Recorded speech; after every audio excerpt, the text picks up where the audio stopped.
All right. For the stream, welcome. This is our 4th session 0 with Dargar, aka Tilgorn. And yeah, we're gonna have some fun. Hopefully we'll be doing Fooms next, either tomorrow or Saturday. Just so you know. We begin today's journey with Dargar, however. You've been traveling on the sea, doing mostly just back and forth runs, going from one island to another, selling your goods.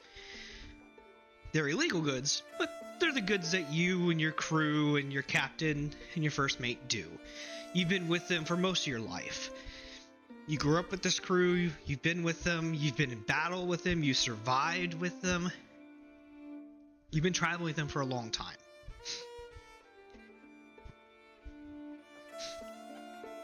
Okay. You've been on this island for about 3 days now. It doesn't take long to sell the wares you have because everyone wants them. It's gunpowder. Gunpowder, sometimes a few cannons here and there, and muskets, rifles, pistols, the whole shebang. They're bought and sold by these illegal groups. You don't fly the banner of one group or the other. You're just a tradesman. You just buy illegal goods and trade them back and forth.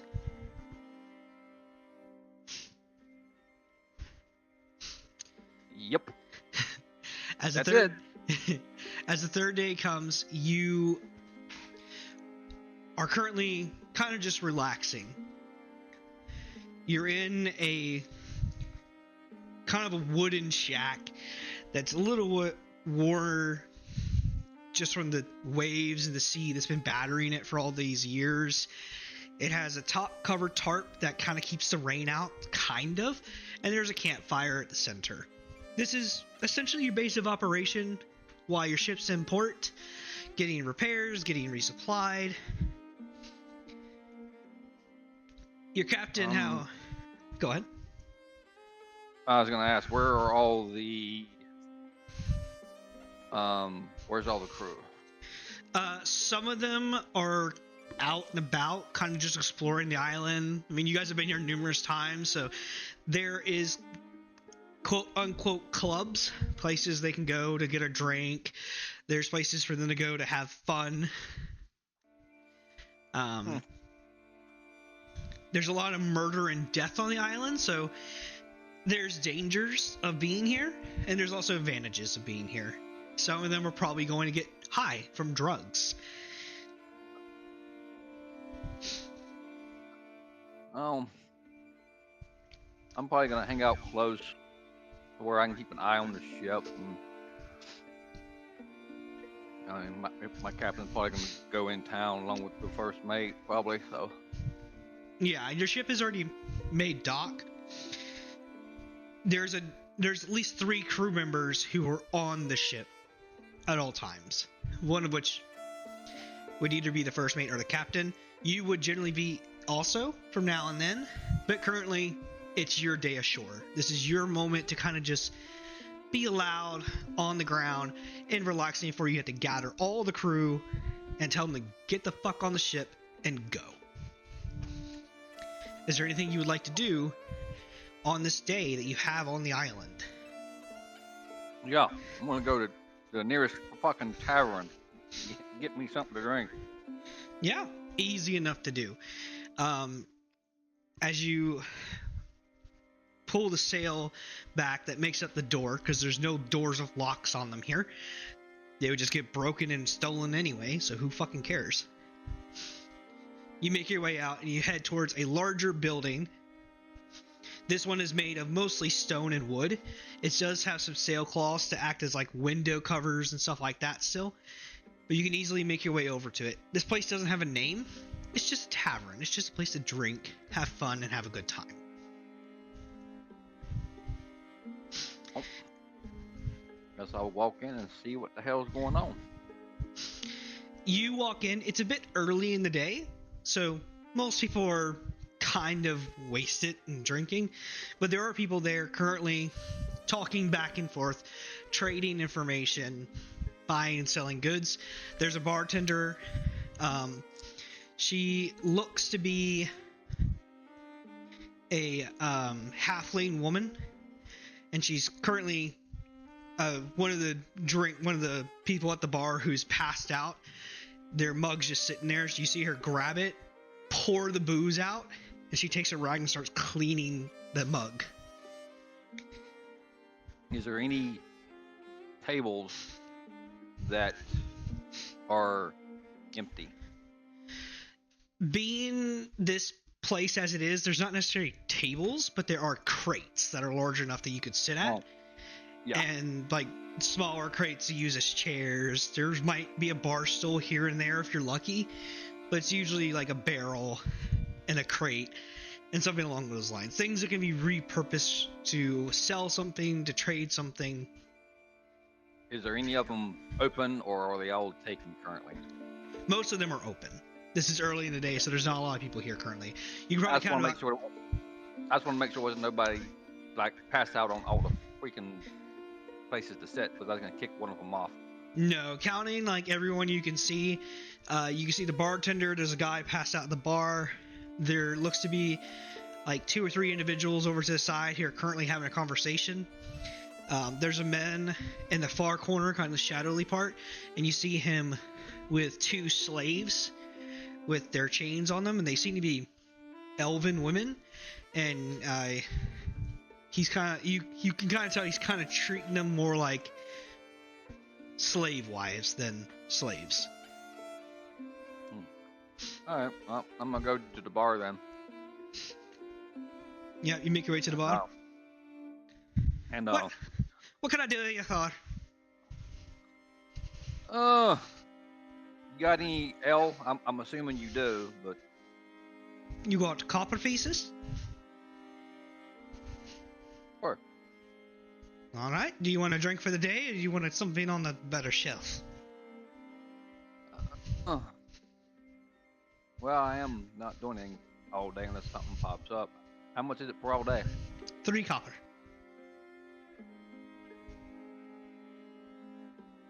Sure, why the fuck not? She hands you a mug. She fills it with beer, passes it over to you. Sweet. It's cheap booze. It tastes like shit, but it's beer. No, I'm a pirate. As long as it's ale, I don't give a shit. There is better alcohols that they have, but those would be like you pay 3 copper and now you get the 1 mug and that's all you get. Yeah, I'll save the better stuff for we do our next run and come back successful. Yeah, you see her kind of grab a bowl. She opens like a barrel. She reaches in, scoops out some stuff, throws it into the bowl, and then sets it on the counter beside you. What's it look like? It looks like mashed fruit for the most part. Just a mixed batch of fruit and seeds and stuff. You ain't got no meat? Ain't got no what? Meat? Ask her. Yeah, meat. No. Like stuff I can sink my teeth into. I suppose I can, but it's gonna cost you an extra copper. Look at me. Do I look like I eat plants? Fine then, you catch the scurvy. You gonna give me that copper? Yeah, here. You see her walk over. She grabs it's not a chicken. It's a small Jurassic Dimorphodon, which is about the size of a chicken, but it's more like a lizard, scaly creature. You see her grab it, pull it over to the table. It begins to squirm. She takes a cleaver, chops its head off. So remind me not to get on your bad side. She looks at you, levels a blade at you. You damn tootin', you'd better not. I'll cut your sack off and serve it to your nuts. And she begins skinning the Dimorphodon until it's fully skinned. She cuts the meat out, skewers it, and throws it on a roasting fire. You gotta give that a few minutes. I think you'd be real good at fucking the torturing people. They don't call me the butcher for nothing. I'll keep that in And mind. she licks the blood off the blade. The cleaver. I already got ideas running in my head already. Tucks it into her side belt. She kind of walks over to the gentleman that's passed out. Hey, you! Get the fuck out of here. This isn't a fucking inn. It's a tavern. It's a place to drink. She kind of smacks him in the head. Ooh. He kind of stumbles up and begins walking out. As he stands up and he begins walking out, you see him accidentally drop a pouch on the ground. I'll say a word. I'll see if he notices or if he just keeps walking. No, he doesn't notice. He's either too intoxicated or too tired to tell. I'll wait until he leaves and I'll pick it up. This is your first roll. Make an initiative roll. There it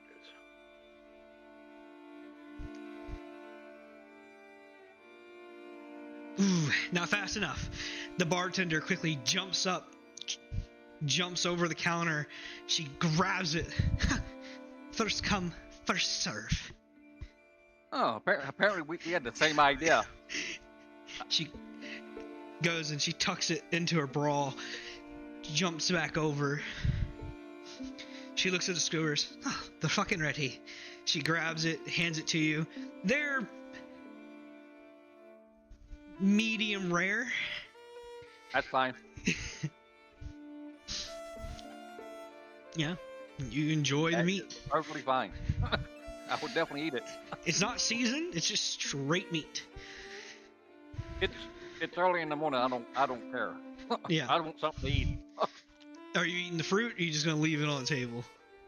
I'm gonna look at it a couple more minutes before I make that decision. Okay. Is essentially the fruit is just a mixed mash of fruit. It's not a full thing of banana. It's like banana, like just mashed up with like pomegranate and like grapes, and it's just a mashed mess. When you tell me like mash, I'm thinking of like something that looks like mashed potatoes, but in a fruit color. Yeah, but multiple different colors. Because it's different colored fruits. I don't even know if that looks good. It doesn't. Let me guess. There's no silverware or woodware or whatever the fuck around, is there? You see a spoon where the guy was. Yeah, he can keep that. I'll take my finger and put my finger in it and get some of my finger and bring it and put it in my mouth and see how it tastes. Let's go ahead and roll a Constitution check. Oh, this ought to be good. A Constitution check, not a save, right? Not a save. This is just a check.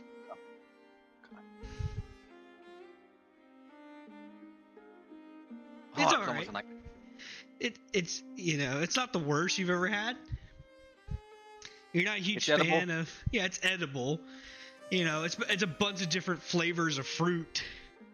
You get like a few like mashed up grapes and blueberries in the mix, and bananas and pineapple. It's a very mixed thing of flavor. It's just a bunch of it just mashed and thrown in together with no fucks given.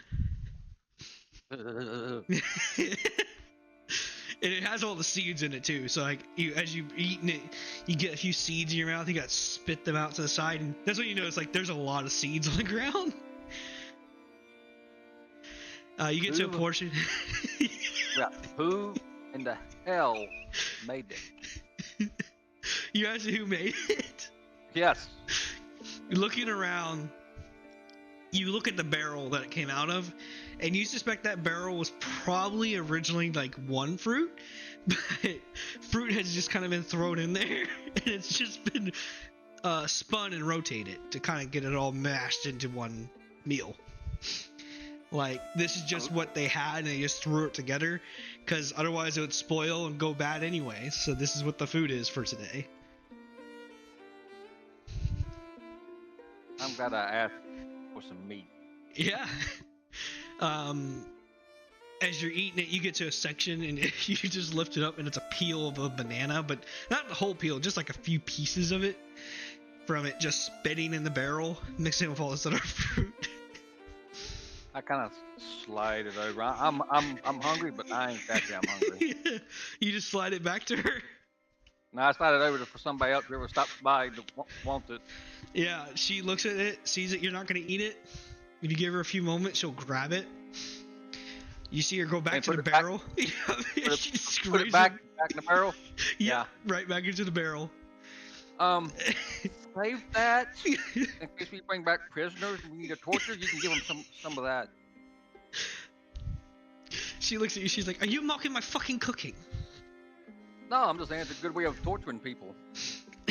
at least you know they'll talk. Well, you fucking. If they don't talk, put a spoonful of that in their mouth. I'm sure they will then. You fucking ate it, didn't you? Yeah, I ate a fingerful. That's about it. Well, you feel good, don't you? You're not hurtling on the side of the street here now, aren't you? Now, I'm also not on a ship rocking back and forth either.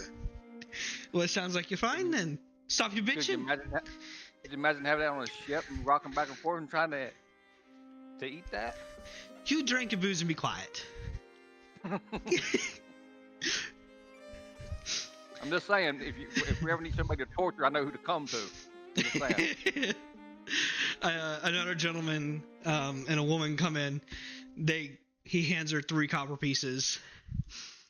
She gives them a tankard and a bowl full of the same stuff. She doesn't clean your bowl. She just takes your bowl, scoops it back in, grabs the spoon that the guy was using, throw it into the pot, and hand it to him. Yep. I don't say a word. They just start eating it. This is medieval times. No fucks given. No one knows about fucking germs. Ringing about germs, I don't have that high of a standard, but I have a little bit higher standard than that. I am eating some type of reptile, something or another. Yeah, it's a dimorphodon. Oh. Yeah, they eat their meal. It's like no one's happy with this, but it's what they get. You know, they get booze. I'm sure I can see that on their face. Yeah. They know it. They know it ain't that good, but it's the only thing they can eat. So. Yeah. You just continue to eat your meal. Yeah.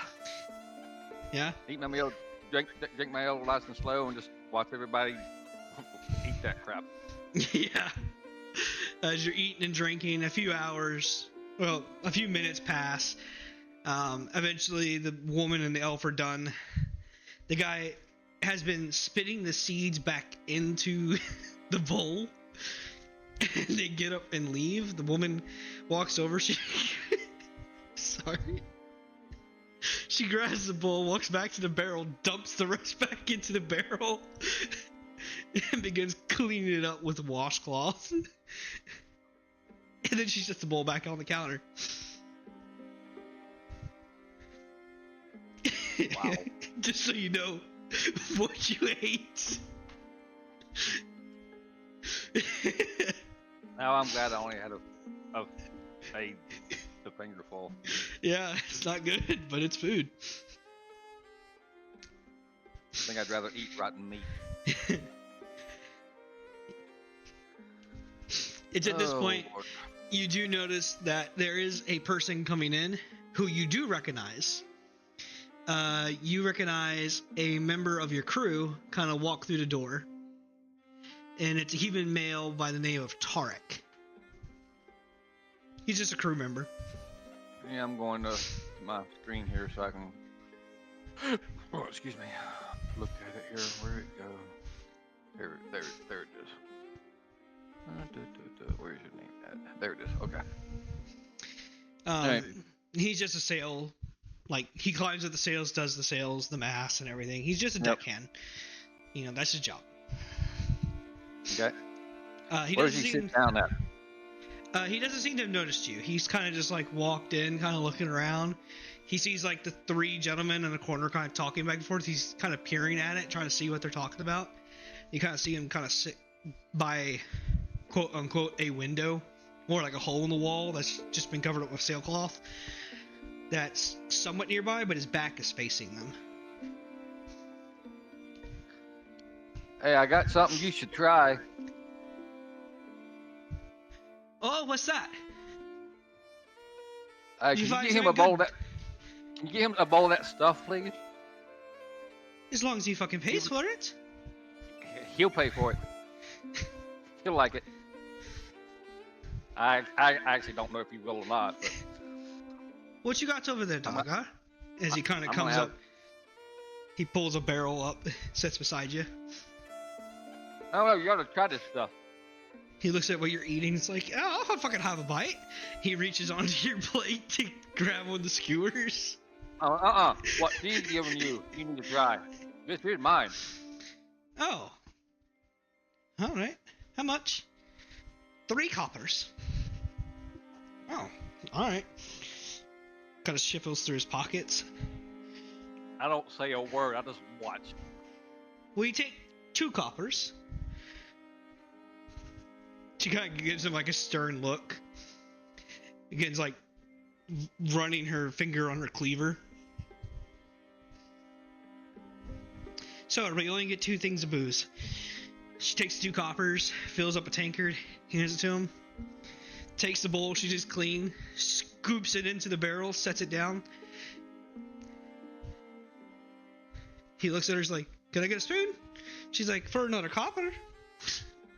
Just use your finger or just to drink it. Your choice. He takes it, he scoops it into his hand, starts like, he puts his fingers in, he just starts licking his fingers. It's not bad. Yeah. Oh, there you go. It's all you, man.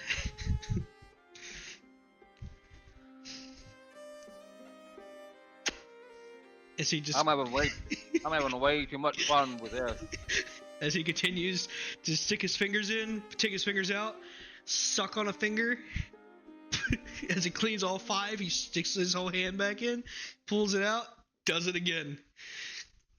As he gets a C, he kind of spits it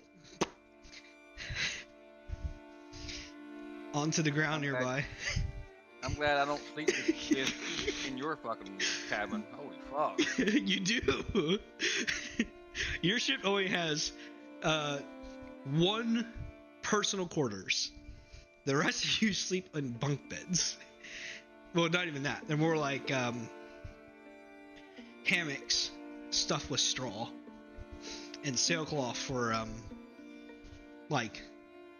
blankets. If that, because have as much as your belly can tolerate. Yeah, he keeps eating it and eating it. I'm gonna have him roll a con save.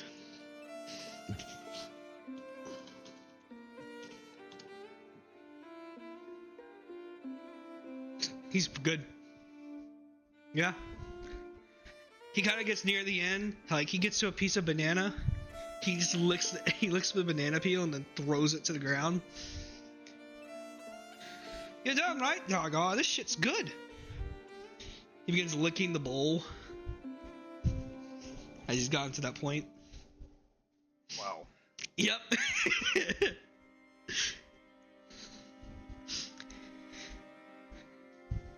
He takes his tankard, drowns it,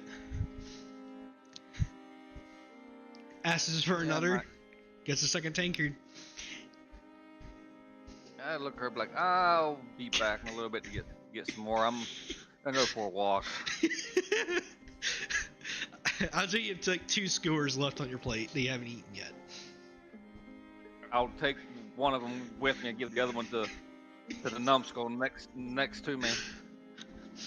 He'll grab it and he'll look at you. He'll smile and be like, "This is why we vote you both, son, Dargar. You're a true friend." And he gets chewing and eating it. He's like, "It's fucking raw." Well, yeah, I'm not a human like you. I like my meat kind of raw. The lady looks at him and is like, you can either eat it or give it back. It's my fucking food. He fucking just chows it down like a real man. Yeah, and you walk out. I'll go walk around the island a little bit. Yeah. Just to wander around. Anywhere in particular you're interested in trying to see or find? Let's take a trip to the other side if I can. Yeah, I mean are you trying to go down not that big? The other side of the town or the other side of the island? Because the island is fairly large. Is it? Yep.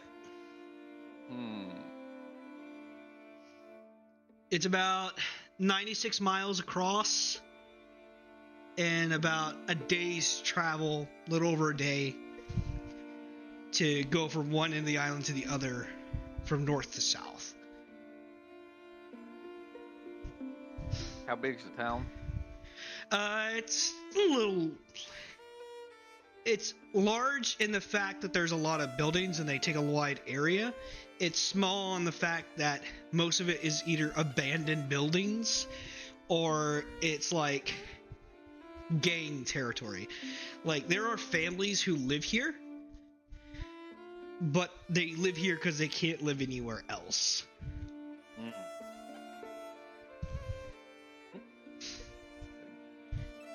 And it's usually ramshackle. It's like any houses that are made of brick are owned by people who are part of gangs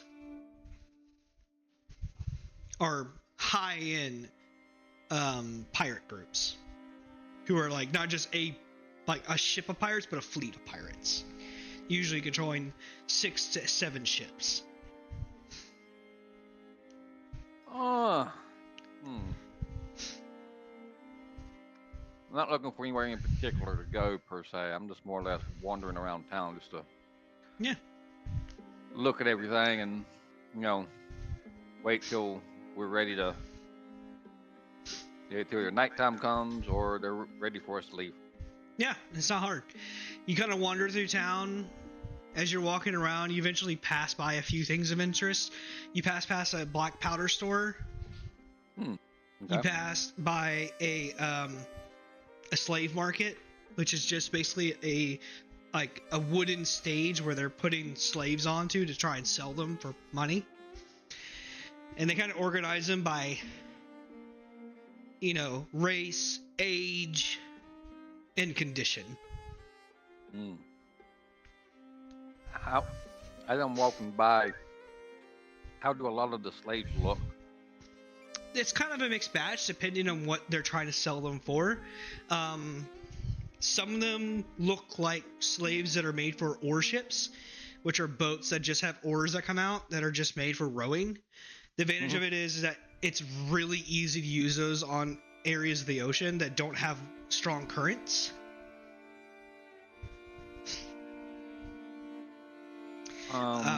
Some of them look like they're women and children who were stolen from a place far, far away, and they're just here to be sold.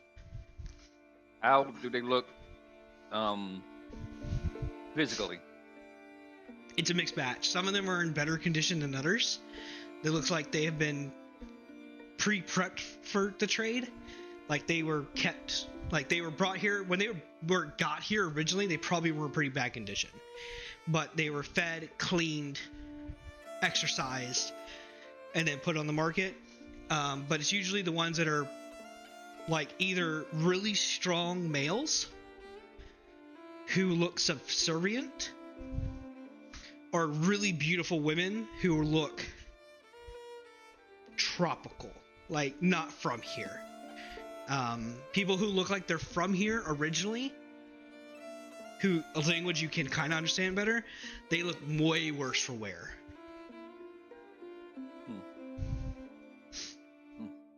The women that are prettier are generally dressed in much better, like slave attire, that are like you can tell like their clothes are stitched in the back with like 2 or 3 stitches to kind of like show their figures better, because the goal is to sell them for more money. Yeah. And the ones that are uglier are kind of like made like less taunt. Well, And yeah. I'm gonna stop there and just watch for a little bit, just to see what's going on. Yeah, and there's back and forth. See how the slaves are being sold. See how it's going. How it all works and everything. The way you, as you watch it as it works, slaves are put in on the top, either individually, if they're considered a slave of high class, which is a slave that's either strong, that's useful for something like the gladiatorial arenas and stuff like that, or a woman that looks like she might make a good slave bride, a whore to use in a whorehouse, things like that. And it's not just pirates here. There are people of wealth here too, who are here to make these purchases. How does their bidding work as I'm watching? As you're watching, the person who is putting the slaves up is usually the person who owns them. They call out a starting figure, and people will either bid or not bid. If no one bids, they begin to lower their price to a point. If no one purchases it at that lower price, they cancel it, they push the person back. If it's a slave that doesn't look like they're worth anything to them, they look at them like, you can kind of tell they're keeping a tally. How many times did they try to sell this person? How many times have they not sold? Okay, we tried to sell this weak looking slave 3 times now. They haven't sold. Like, they just aren't selling. Yeah. They're not worth it anymore. Okay. And those ones are dragged away. All right. Not my problem. Yeah. I'm gonna keep walking. Mm-hmm. You continue to walk, and you kind of get more to the slum areas. These are people where people kind of make this place more of a home than anything. These are generally the more downtrodden folk. These are the people who either were members of a cruise ship that were not chosen to rejoin the crew, who were kind of like told, we don't like you because you're too problematic, you're going to stay on the island. Or they lost their ship and they have nowhere else to go. It also might be people who were just living here. They lived here, they've been here all their lives, they're not willing to leave. Well, that sucks. Yep. I guess they would be used to eating that soup then, I guess. And other things, yeah. It's not hard to find corpses here, because there's plenty to go around. You can tell this place has some form of disease in it that's just not being taken care of. Like, there's no doctors here actively trying to heal these people. You'll see, like, you'll walk by, you'll see, like, a house that has, like, 2 kids in it and a man. And, like, you know, they're just trying to live their lives. And then right next door, there's a house and it's just boarded up. And it's painted black on the door. And you would know that black stripes on the doors mean plague, don't enter. Well, that family might be next. Yep.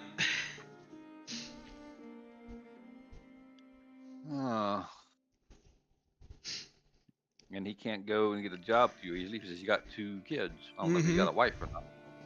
And sometimes that's what happens. Sometimes it's people who used to serve on a ship. They fooled around with a crewmate. Crewmate got pregnant. They decided to stay together.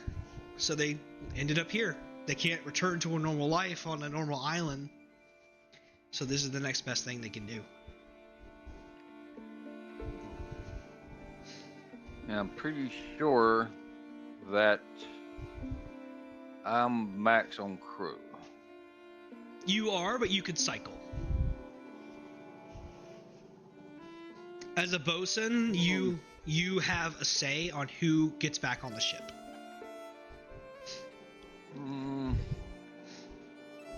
Well, for now I'll keep who I got. Okay. Maybe somebody ain't doing too good, or they're getting to be too much of a crybaby, I'll kick them off and get somebody else. You make a history check. See if you can remember anyone who's been troublemaking. People who've been sleeping on their shifts, hasn't been working, getting too drunk at port, stuff like that.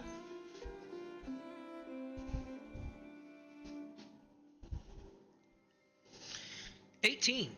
You know of a few.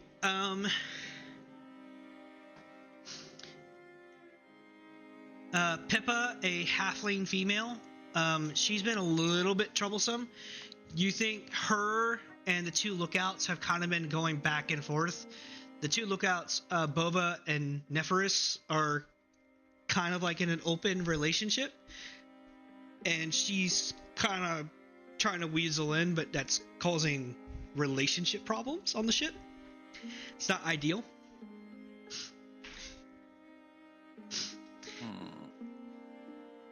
Grum, an orc. He's been okay, but he makes a lot of really dumb mistakes. Like, he'll be working on like the sails and stuff, and he'll rip them by accident, or he'll let go. Then you have another form of trouble with Calvin. He has a really, really bad gambling habit. I think that's worse than the other fucking two. Mm-hmm. But somehow he's always like able to, still get on the boat. As far as like who's been there time-wise, Calvin has been there for like 6 months. The two lookouts have been on the ship for quite a long time, but the female halfling that I mentioned before, yep, she has been there for about a year to 2 years. And what about Grum? Grum is semi-new. He's been there for like 3 weeks. You don't think he's ever sailed on a ship ever before. He might learn. He might get better. The other three, I can deal with that. That's pretty easy. Gambling problem, I don't want that coming back on the captain, though. That could be a problem. Mm-hmm. The house I walked by that I guess had, I don't know, was there 2 parents or 1? As far as you saw, there was only 1 parent. When you walked by, you only saw the man and the 2 children. On the way to know for sure is to go and check. Yep. And you don't even know if he's looking for work. I know. I'm gonna turn around and go back to their whatever type of building it is. Yeah, you make your way back. You see the 2 kids are kind of like, they're kind of like just playing, doing their own thing.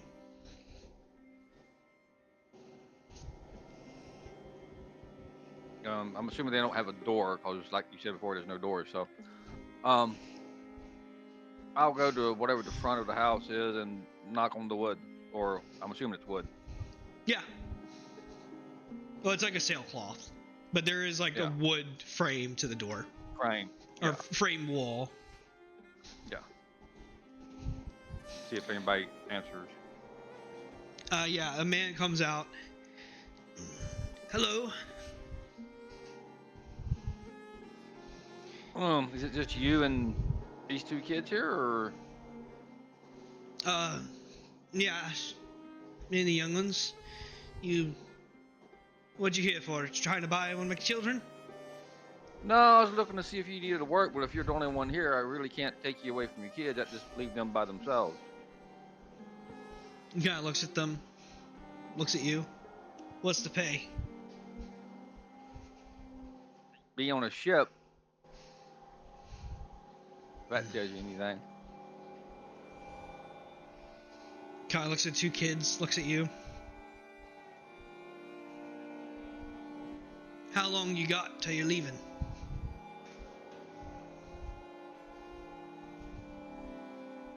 think I'm gonna have to roll a history check, see if I can remember. You know, this is like one of your last days here. You might I be think able it to was push a for an day extra or- day. I think it was a day or two. I think. Right. Yeah, you can push for extra time if you want it. I believe we're leaving in another day or two.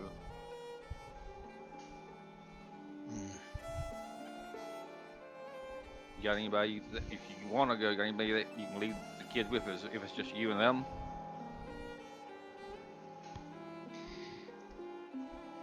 I don't have anyone here on the island, no.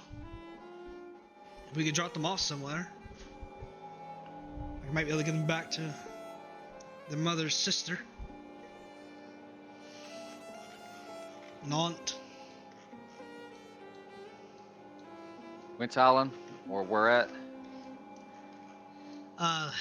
It'd be the island of Linthor. Linthor's not that far. It's not in the direction you're going, it's part of the government. So it wouldn't be a safe journey for you and your crew to make, but it's not unheard of. Like, I don't know if I can do that, or not. I have to talk to the captain about the kids. alright, we'll be here. Alright. I try to make a mental note of where this house is. Yeah, you make a mental note. Continue walking around. No, I can walk. I can work. Make a perception check. Or insight.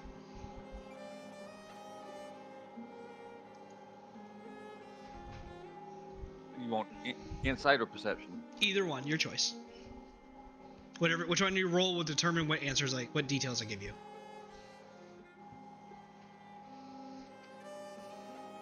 Go with that one. Oh yeah, it's gonna suck.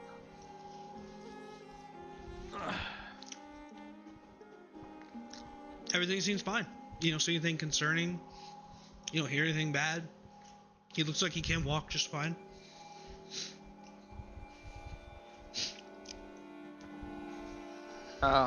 I'm up. I'll keep you in mind when I go and talk with the captain here later. Appreciate it. I'm not gonna tell him no. I'm not gonna tell him yes. Do I know? I know what the captain has to say. Mm-hmm. I mean, if he didn't have kids, that'd be one thing. But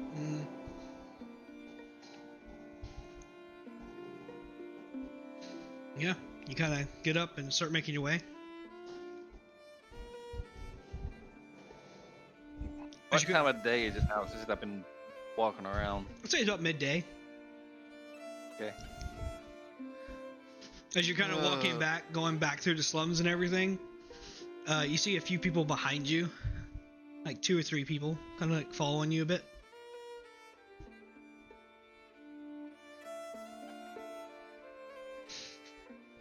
They're not hiding. Keep walking. They're not sneaking, but they're just kind of bluntly walking behind you. Yep, I keep walking. I'm heading back towards the tavern. Mm-hmm. I want to get me some more drink that I paid for. Mm-hmm. One of them begins to kind of run up to you, trying to catch up to you. They're about like 60 feet away. I stop and turn and look. See if they're gonna if they're actually approaching me or not. Yeah, they seem to be walking towards you. There's like, I mean, there's people like around, but they followed you here, which is like some turns and stuff like that. I'll wait until they get closer. One of them gets like within 10 feet of you, which is like Can I help you? Heard you're looking for perhaps someone to sail? Overheard? Maybe. How much to pay? Depends on what you can do. I can work.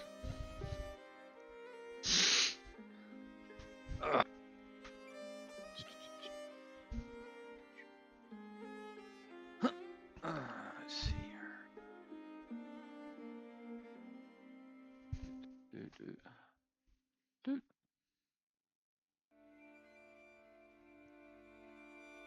How's he look? He's sniffling a lot. His eyes are a bit wide, but the thing you catch more immediate is that the other two have kind of like ducked around, and they're kind of like trying to circle around some buildings, but they keep like tripping and falling on stuff. It looks like they're trying to cut you off from your front.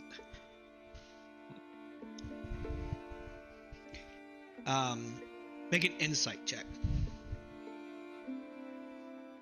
I have a feeling I know what's going on without even rolling it.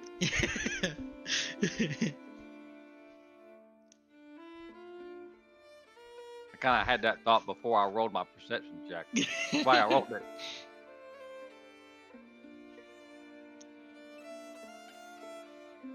I'm a pirate. I mean, come on.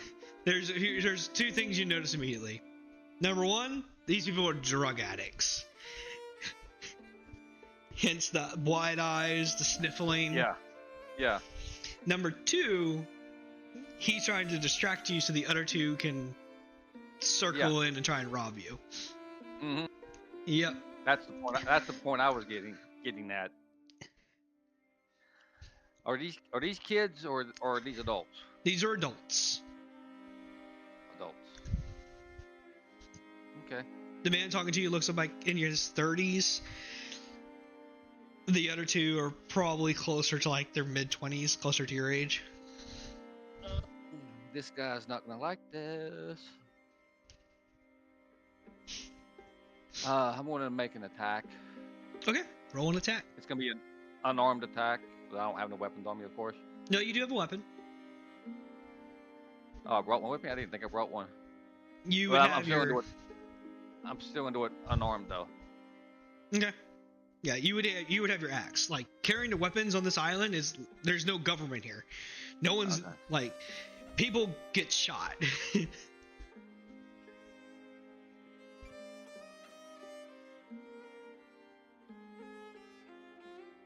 Easily hits. He's not wearing any armor, so he's just a basic commoner. I take my foot and bury it in the stomach. Go ahead and roll damage. Are you going for a kill? Or just unconscious? No. It's just going to be a real hard kick to his stomach. Okay, go ahead and roll damage.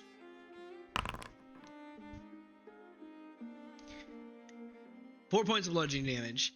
You kick him in the gut. And he collapses to the ground, unconscious. I turn around and wait for the other two. One of them sees that. Fuck! He pulls out a dagger, and the man starts running at you, dagger at hand. The woman is a bit slower, but she is running up. I would count that as they're a little bit away from you, so they're going to pretty much spend their movement to get to you. And then they will each make an attack, essentially. The woman won't get to you directly yet. She's going to be out of your range. Or she's going to be 10 feet away from you by the time she reaches where you're at. He's running straight up at you. They do not realize I am a bugbear? What the fuck? I mean, look at how fucking tall I am. Holy fuck. Do I got time to pull out my weapon? Yeah, you can do that. Okay. I reach back, pull out my great axe. You really don't want to do this. That's a 9 to hit. I have an armor pass of 14. He takes the dagger and he tries to stab at you, but you take the butt end of your weapon and you just push it to the side. Like you're just like hitting them with like a quarterstaff, kind of just pop. But he pulls back and he's ready to make another attack. The woman rolls an 8 Or she doesn't get to make an attack actually because she did not get close enough to you. You're still out of her reach. It is your initiative turn at this point. Well, they did draw weapons first, so. Mm-hmm. You hit.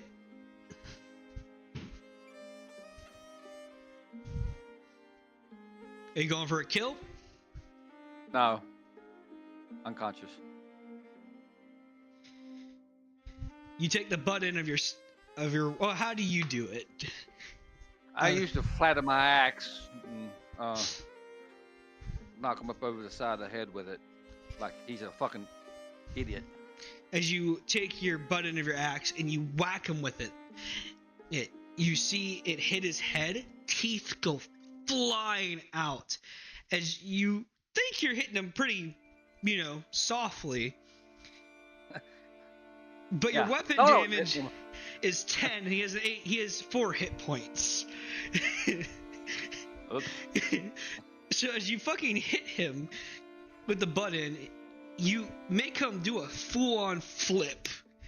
So his head is facing the direction it wasn't facing before. He does a full 180 as he loses his footing, flips over, his head bashes into a rock, and he goes full limp. Well, I guess you shouldn't have drawn the weapon on me. The woman... Where's the other one? The woman stops in her tracks.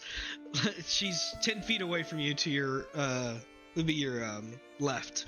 So he was to your right, you took him out, and now she's to your left. You might want to rethink your life choices before you come at me. Anything else? You still have your movement in a bonus action.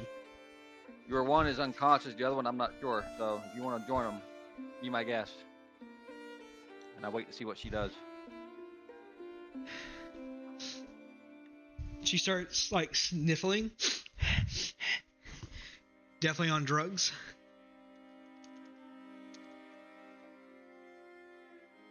So this is your chance to run. Or come at me, whichever. I can take you. And she's going to go to make an unarmed strike because she doesn't have any weapons. Okay.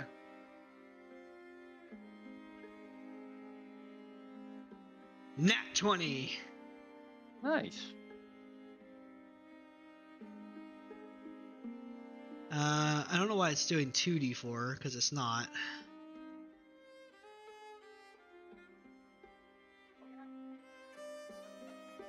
Oh, because it's crit. That's I was gonna say I thought. Okay. Oh no, you're right. It's just her strength, so it's 2 points of damage. Where does she hit me? She would hit you like straight into the jaw. As much as she can.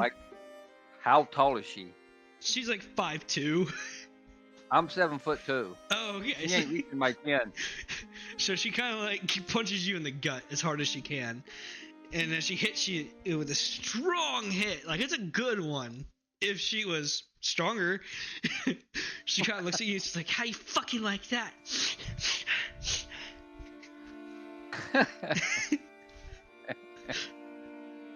She wants me to raise my hand above my head, clench my fist, and I bring a hammer fist straight down the top of her head. Which is perfect, because as she realizes that didn't hurt you as much as she hoped, she goes to run. And so you gain attack of opportunity with your reaction. She actually runs? Yeah, she goes to run. She walked up to you 10 feet, punched me. Yeah. Punched you. So I got a nat 20 on the punch. Realized it did nothing to you really. Looks up at you, goes fuck. And I start raising my fist, and she runs away. I'm like, yeah, I'll let her go. Okay. That was a pretty good hit though for as small as she was. Yeah. That wasn't bad. And she scampers out. she'd be all right. She'd fucking get off the shit she's on. Yeah, she just fucking appears. You don't know where she went now. But you have the one with the dagger, who as far as you can assume is dead, and the one unconscious that you kicked in the fucking gut. I reach down and take the dagger. Okay, add a dagger to your inventory. Anything else? These stupid idiots. I check see if they got anything on them. Make a investigation. Other than that dagger. Yeah, I would say the dagger you easily know it's there because he went after you with it. You don't need to make a check for that. Yet. 15. So you start searching through their pockets. The one you knocked unconscious has a small bag with a very fine powder in it. Do I even recognize it? Make a nature or medicine check. That one.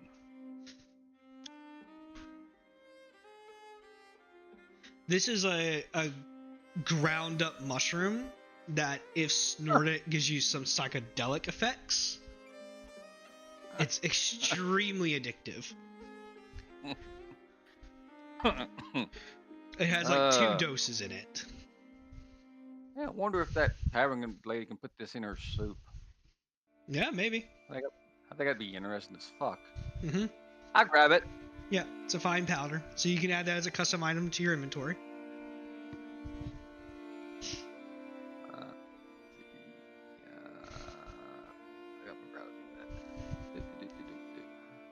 Custom item, consumable, and then you can just add 2 of them to your inventory. They're 2 doses. Where's that at again? Look here. Inventory, add item, and then in that add item screen is custom item. Oh, there we go. Got it. Oh, Mm-hmm. add item. Now I'm under add item. Add custom item. There we go. Yep. There we go. Got it. What type of powder was it? It's a powder from a mushroom. You don't know the name of the mushroom. You're not a herbalist, but you know it's a drug. You know it's made from mushrooms. Mushroom powder. Mm-hmm. And you said what? 2? Yep, you have 2 of them. 2 doses essentially, but you have 2. Yep. Okay. Yep. Think shrooms and crack put together. Yeah.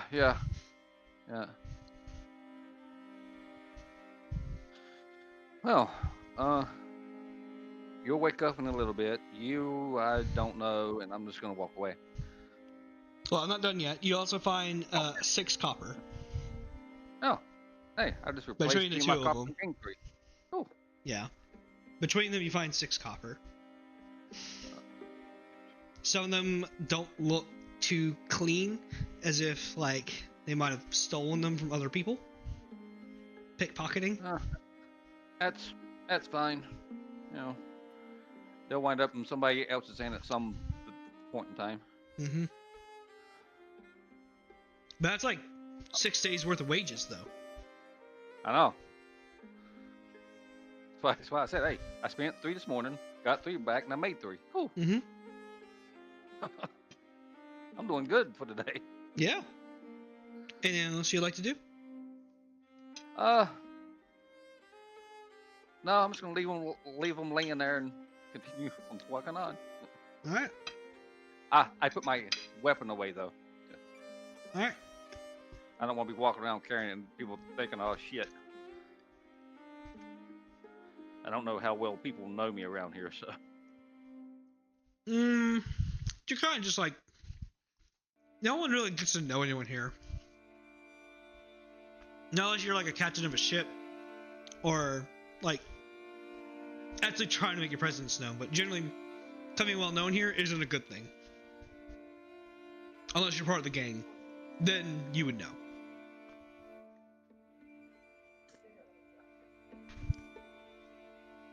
But yeah, you're headed back to the bar. Yeah. Yeah, you make your way back. It's about mid-afternoon, like, You're probably closer to like 2 to 3 p.m. at this point. Okay. All right. Yeah, I'm going back to the tavern. Tavern owner looks at you. What can I do for you? Come back to get some more drink.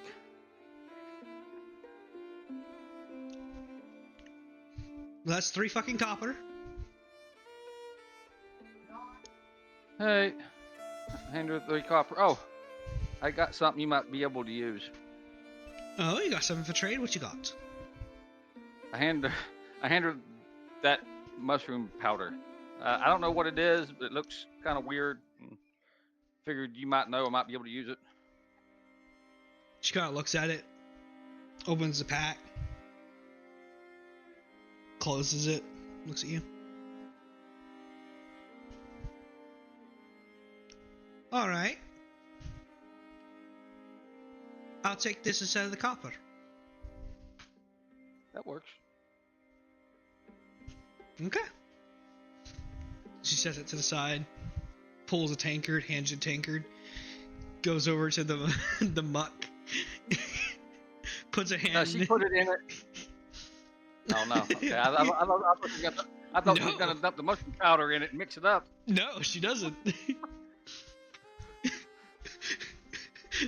That would be funny to see. Yeah.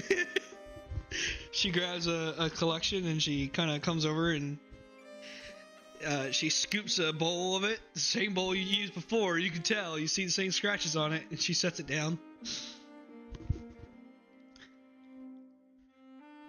I start drinking my ale. Do you touch the muck? No, I'll leave it sitting there for the time being. Okay. I might have to get a little bit more drunk before I eat it. Is this where you spend the rest of your night? Yeah. Alright. Go ahead and roll me 3d20. Individually, one at a time.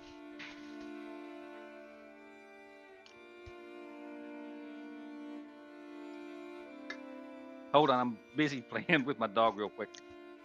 You good?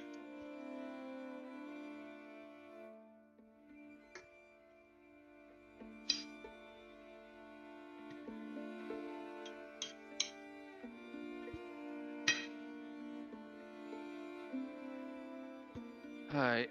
What did you want me to roll? Roll me 3d20s, one at a time. 3d20. Go on here.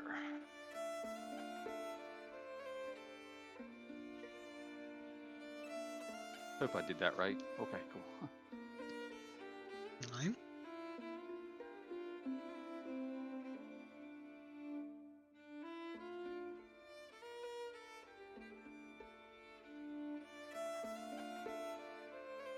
You said the 3, right? Yep, 3.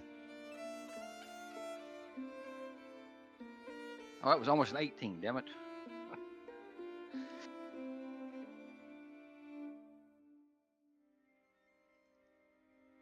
Alright. As you're kind of hanging around, you're just kind of like relaxing for the moment. Just enjoying your food, your drink, as you desire to eat it. I mean, I probably will eat it eventually. I'm gonna get so drunk and hungry. I'm gonna probably eat it anyway. You eventually see a few crew members kind of come by. You see Pippa, the halfling female that's been kind of in a mixed relationship with Nephoris and Bova. She kind of Is it just her? It's just her currently. Okay. She kind of comes in, she sees you. Ah, Dargar. I see you're having yourself a drink and a meal. Mind if I pop on over? I don't care. You're more than happy to. She kind of scurries up and sits down, and bartender tells her it's 3 copper. It's 3 copper. Oh, come on. Can't we be kind to our small folk to small folk? She looks at her and shakes her head no. She's like, how about a copper just for the drink? And she tosses a copper. She grabs a copper. She looks at it. She pours a pint, hands it to her.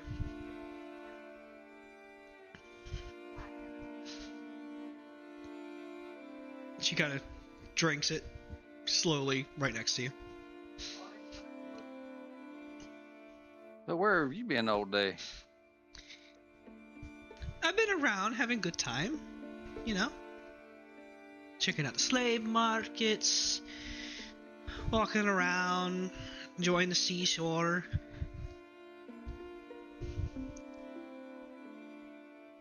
You haven't hanging around Nephris, have you?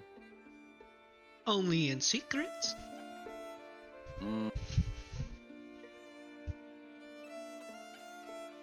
We don't tolerate problems on the boat. You know that, right? Well, we're not on the boat, are we? We're not. Just make sure it doesn't follow you there. It's not my fault he enjoys me more than Nova. Ova, sorry. Oh no, she was saying the name wrong. She doesn't like her. Whatever y'all do. Just don't bring it to a point where I have to intervene. Yes, sir. If you get my meaning. Hey. After a little bit, Tessa, another crew member, a female elf, she kind of comes in. She's kind of stumbling a bit. You can tell she's had a bit too much to drink. She has a human has his arm around her, and he has like a large bottle. And they kind of stumble, and they kind of find like a. It's not a table. It's like a large barrel, and they kind of sit by on it, and they're both kind of like kissing out, making out, and everything. You don't recognize the human. He's not a member of your crew. Hey, they're free to do what they want right now. So. Mm-hmm. But I do keep mental notes though. Mm-hmm.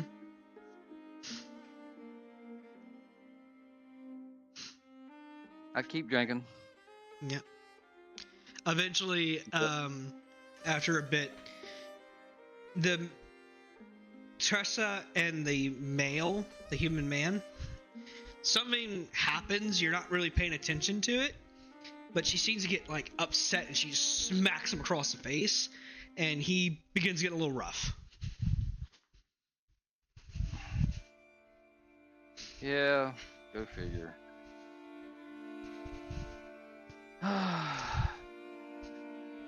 I look over to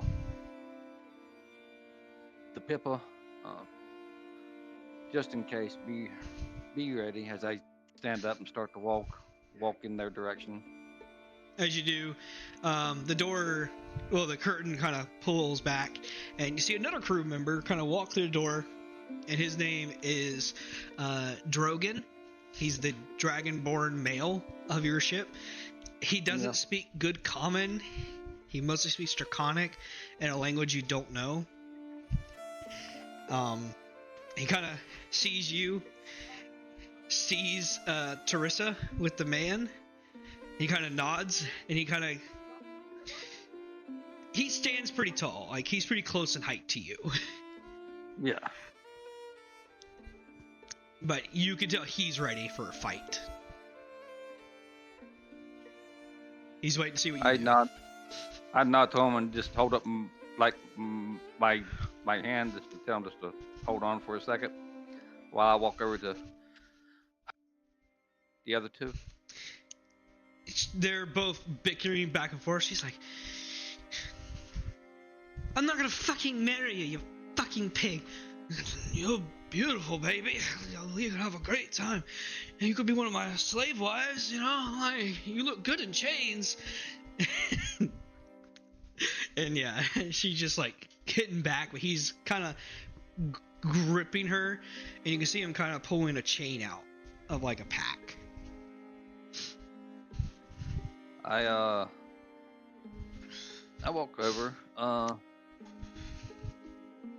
Dessa, everything all right? Looking at her, she's wasted. She is drunk. Yeah, I look over where is his name again? I look over at Drogon. Her gone. He just nods because he can't speak very well. Yep. He grabs her, throws her on his shoulder. The man quickly takes one of the chain links and chains it to her arm. So as he's pulling her, the chain goes taut. He hooks the other end to his hand. She ain't going anywhere now. As the chain goes ting tong. She can be let go, or she can go with your arm, and it's your choice. Either way is fine with me. He kind of looks at you, looks at her, spits at you onto your shoe. Fuck you. I reach back and pull out my great axe. I look at him.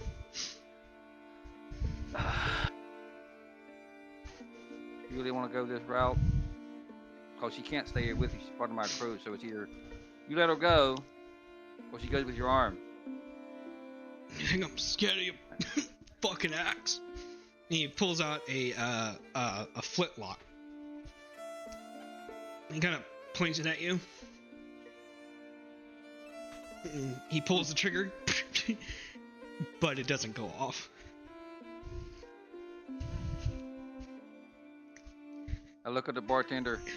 You're all right with blood and guts, right? She looks at you like, what the fuck are you asking me? Like... Yeah, okay, cool. I raise up my axe over my head. Sucks to be you. You can roll with advantage. He's intoxicated.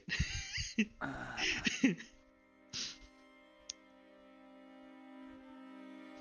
with that. Let me see here. How do I do that? Let me see over here. Oh, there we go. Set there. There we go. Now let's try that. I had to remember how to. Supposed to roll 2. What the hell did you roll 2? You hold down shift, it'll roll 2. But just roll one more and we'll go with the higher one. Yeah. Yeah, I got it. That's it. There we go. 12 hits. Go ahead and roll damage. And yeah, I'm taking his arm or his wrist, whatever I fucking hit. 6 points of damage. Yeah, you cleave that arm straight off. Get her out of here and go back. Take her to the boat. He begins screaming in pain. Whatever intoxication he has is quickly fading away. As Drogon is carrying her off, something slips from her dress, and the few things you see that fall out is you see slingshot rounds.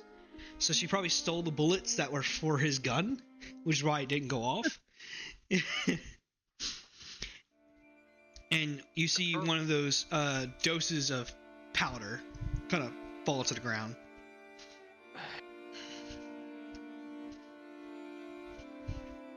I grab his screaming, whimpering ass and drag his ass out of the fucking tavern. No one seemed to care. No one's upset. No one's saying anything. I know. I'm just getting them out of the town so everybody else can fucking drink. Yeah, you throw them out.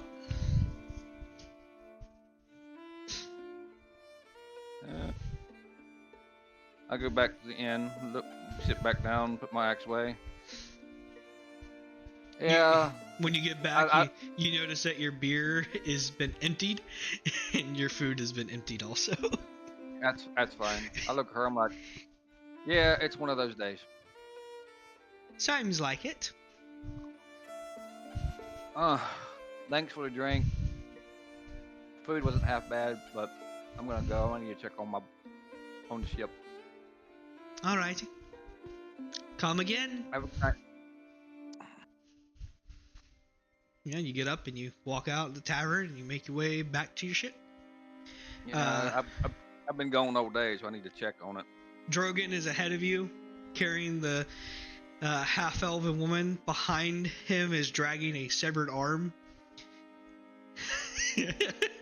Still on a chain. I wonder if my axe can break that chain. Maybe. Pippa kind of like saunters up beside you. I think I'll wait till we get back, see if we can take it off without having to do that. As Pippa gets up beside you, she's like, "That was pretty impressive." Oh, I gave him a chance and he tried to shoot me. I mean, I'm surprised you didn't take his pistol.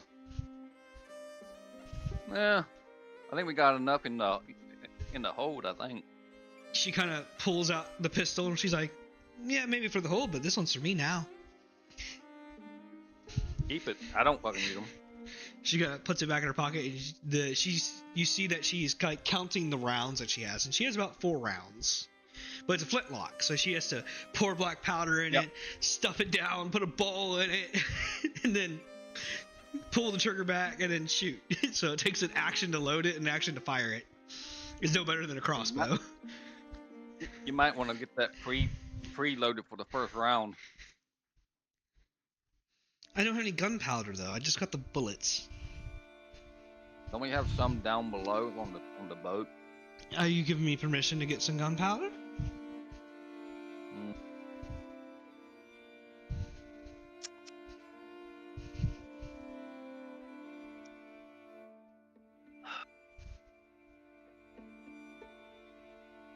I think we got some for ourselves for the cannons. You have a little bit for the cannons, yeah. I think a little bit shouldn't hurt, just for that little bitty thing. Careful, Dargar. You're becoming my favorite. Don't go overboard. Just get what you need for the gun.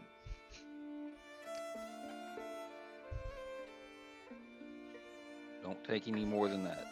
Kind of stuffs it back in her pocket, and she kind of like...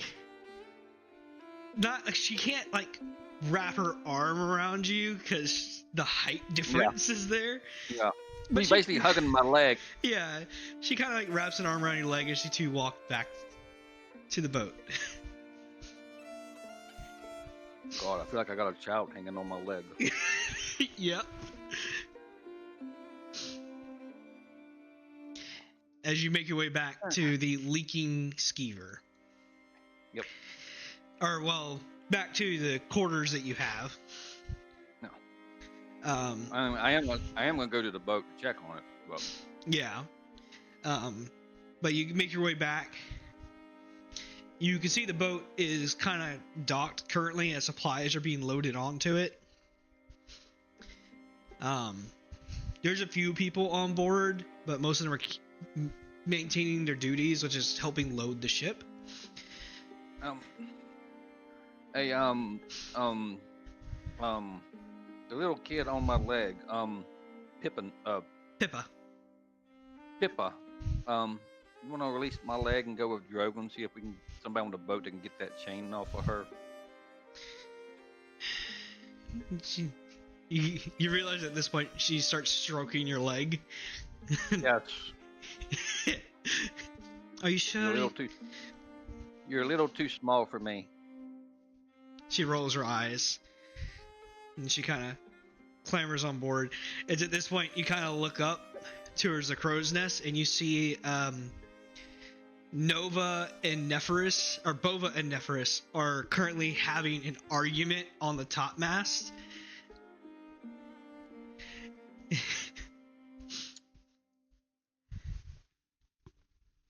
Just go take care of the chain if you can. She kind of looks up, Pippa. She's like, "Seems like there's trouble in paradise." And she scampers on board.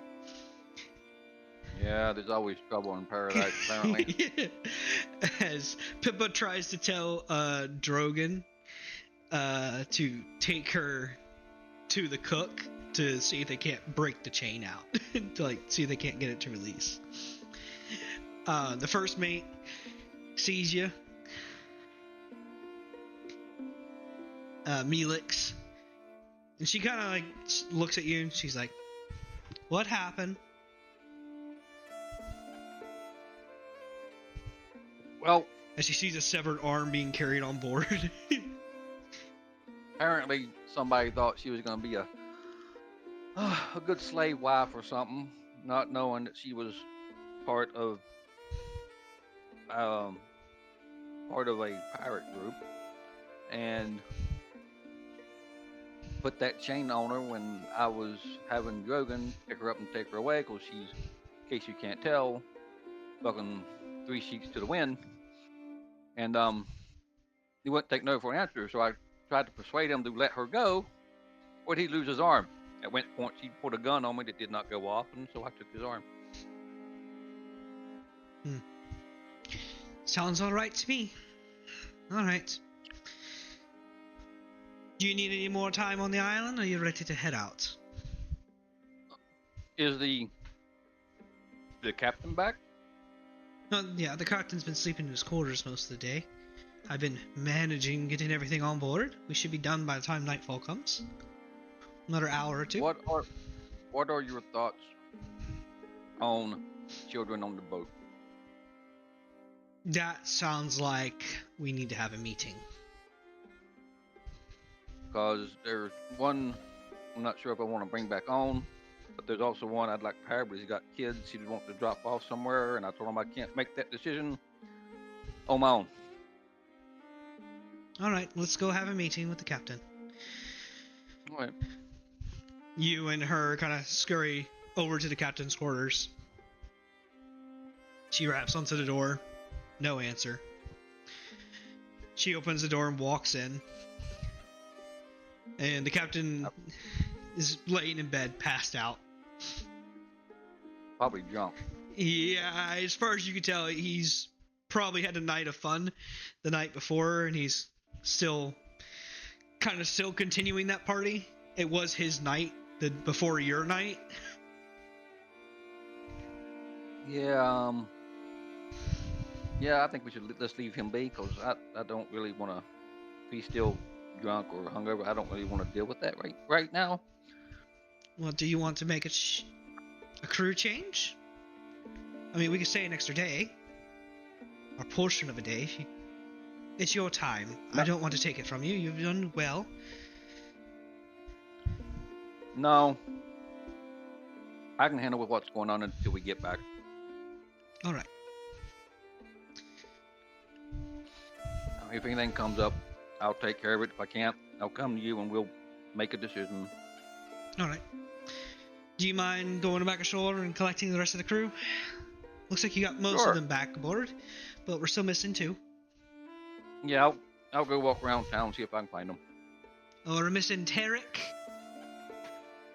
which is the human you met before who kept eating the food. Mm-hmm. And we're missing the tiefling, Zasha. Alright. Alright. Well, we'll start heading back into town. You see the first mate pull out a whistle and she blows it. And the crew kind of like look at her at attention. And she's like, we're heading out. We'll be leaving first light in the morning. Everyone on deck. We'll be assigning shifts tonight. And the crew kind of double tying it now because they know they're leaving in the morning. So they're putting everything where it belongs and everything, working on trying to get the boat finished being loaded. I mean, you don't have to load a ton of supplies. Yeah. But you need enough to make the journey. You're replacing what you have. You wouldn't just leave here empty-handed. You would take some goods to sell to the island you'll be going back to get the gunpowder from. So it's mostly just boring stuff, like sails, kegs full of like water and mead and stuff like that. Basic trade goods.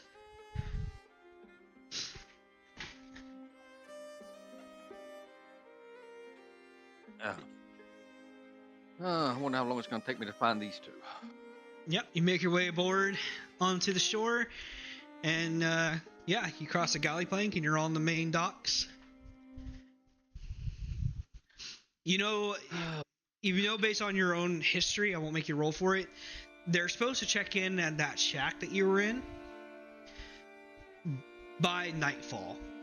Do they do that though? Is it nightfall yet, or is it getting close? It's getting close. You got like another hour or two. I'll go to that shack and wait and see if they show up. Yeah, you go to the shack and you kind of wait around. After about like an hour and like 15 minutes, an hour and a quarter, Zasha does show up. Where have you been? She kind of smiles. I've been doing some gambling and some trading here and there. Bought me a new set of perfume, and she kind of shows it to you. Did you learn any interesting info while you was out there? Nothing of too much interest.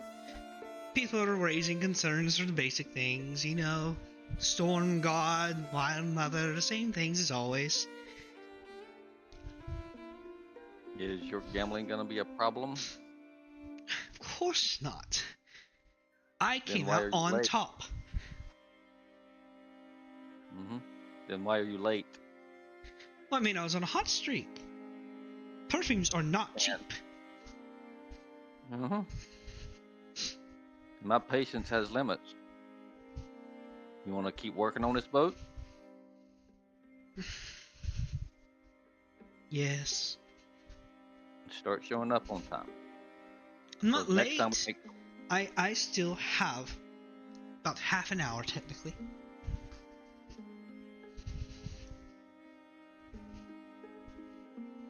Where's everyone else at? I can't be the first one here. They're already on the boat, except for one.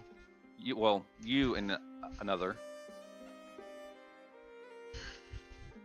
Well, at least I'm not the worst one. This is true. This is why I'm not totally mad at you. Go ahead and get on. She kind of nods, respecting your station. And you see her kind of make her way towards the boat. It's like a 5-minute walk from where you're at, but Yeah. She can tell I'm kind of disappointed, but I'm not that mad at her that I'm not gonna let her get on the boat and continue working. So yeah. She eventually gets ashore and climbs onto the boat. About another 45 minutes passes and the time has expired. And Tarek has not returned.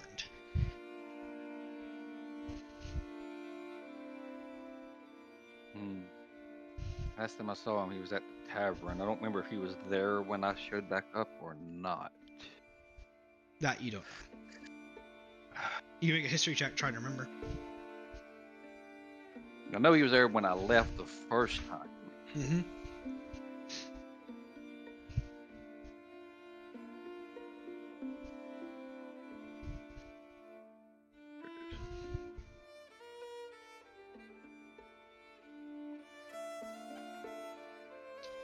You don't remember him being there the time before. You would suspect if you were, he probably would have joined in the fight.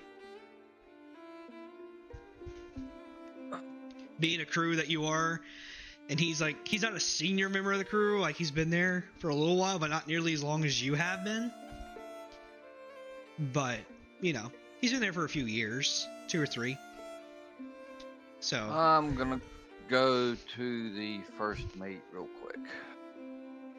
yeah, you make 5-minute journey back to the ship.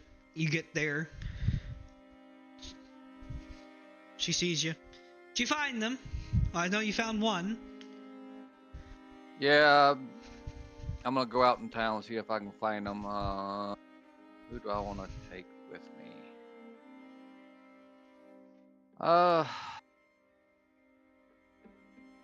As far as people with muscle, you have I was looking at Grum or Drogon. Actually, was who I was looking at. yeah, they're like your 2 big muscle boys. Pippa is pretty good at, you know, sneaking around and getting details. Ruik is a male dwarf who's a crew member. He's pretty strong, but he's short.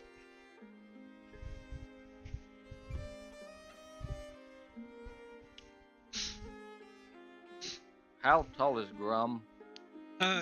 Grum is about your height. Because he's a full-blooded orc. Where's Grum?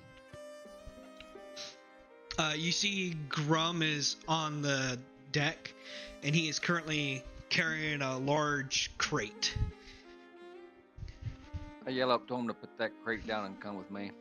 Yeah, boss. He shuts it down. Kind of pulls his pants up. What we doing? Are you good with weapons, or do you use your fists? I got a club. I'll bring it with you just in case. Kind of walks over, looks at the crate, so starts ripping a piece of the boarding for it off. Good club. Kind of walks back over to you. Has like 2 nails sticking out the top.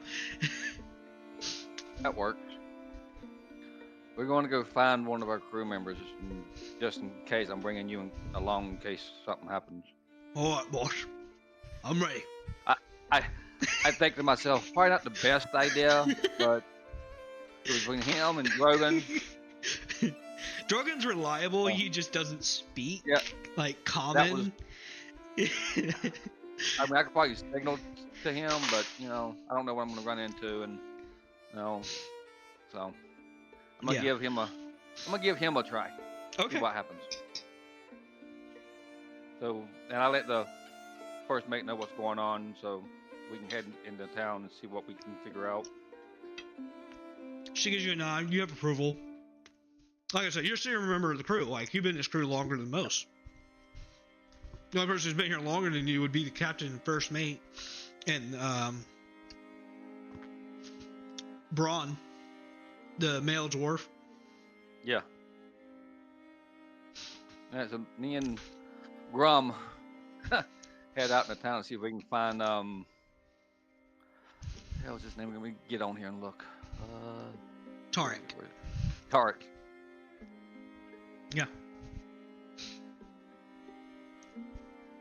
Yeah, you make your way ashore. It takes about 5 minutes for you to get back to where the shack was at.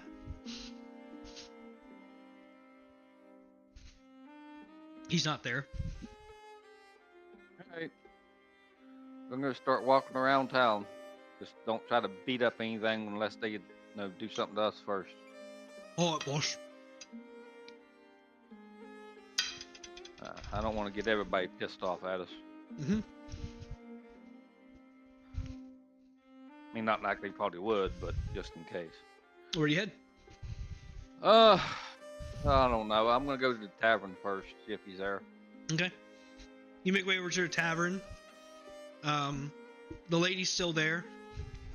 You don't see him, but you do see the body of the guy who you cut his arm off, and he is bled to death outside, and he has been looted. Like, his clothes are gone.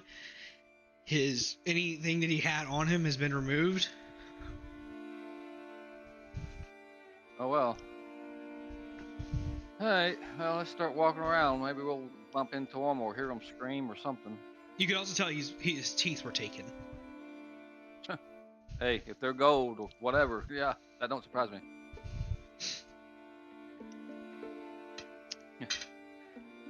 You back so soon? Looking for one of my crew members, the one I was here with, sitting beside me earlier. Which one?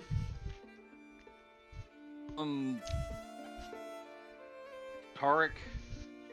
I don't know what the fuck that is.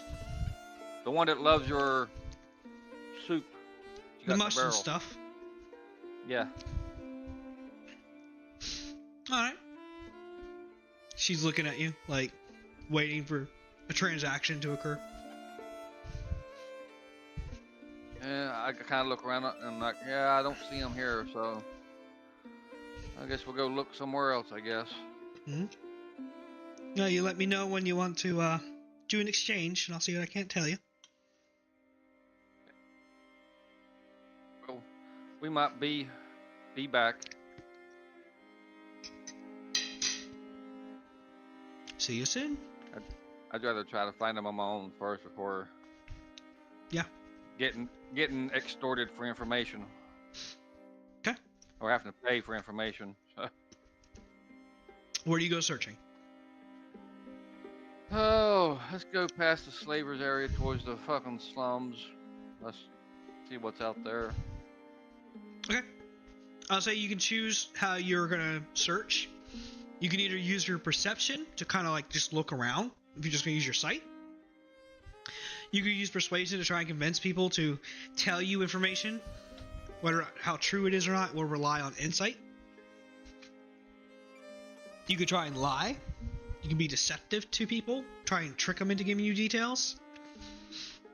Or you can use your intimidation. You could try and scare people into giving you information. Or survival. If you just want to do a straight up, try and track them down straight up.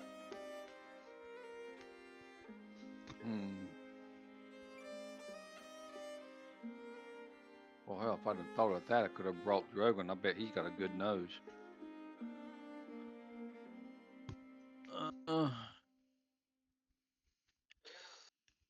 We're gonna walk around first and see what we can see or hear, and then we'll take it from there. Okay, so that's perception. Roll a perception check.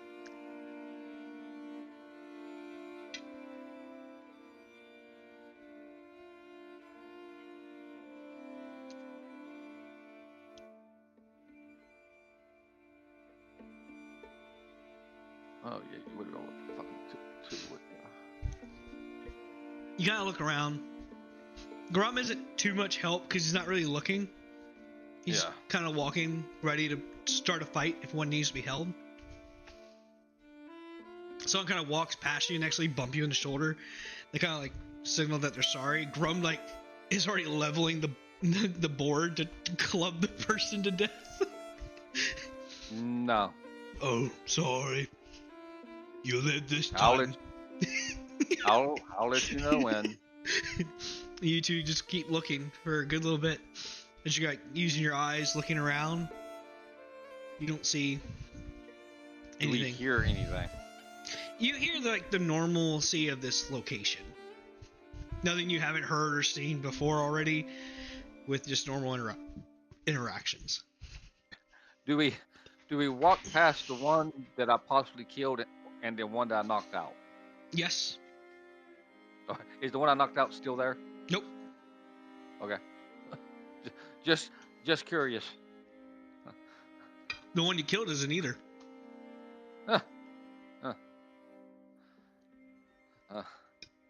Alright, I guess we're gonna have to start asking around then. You keep quiet, let me talk. Alright, boss. We start heading back towards the tavern. If we see anybody, we might stop them and see if they've seen anybody that looks like our guy we're looking for. Based on your perception roll? Nah, it doesn't happen.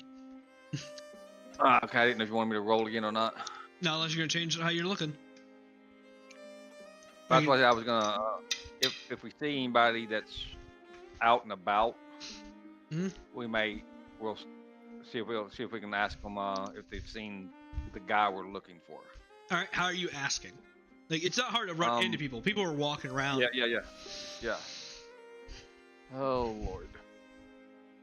You can be intimidating. You can try and lie and be like, "He owes me money." You can try and be persuasive. I tell them who I'm looking for. I don't tell them why yet.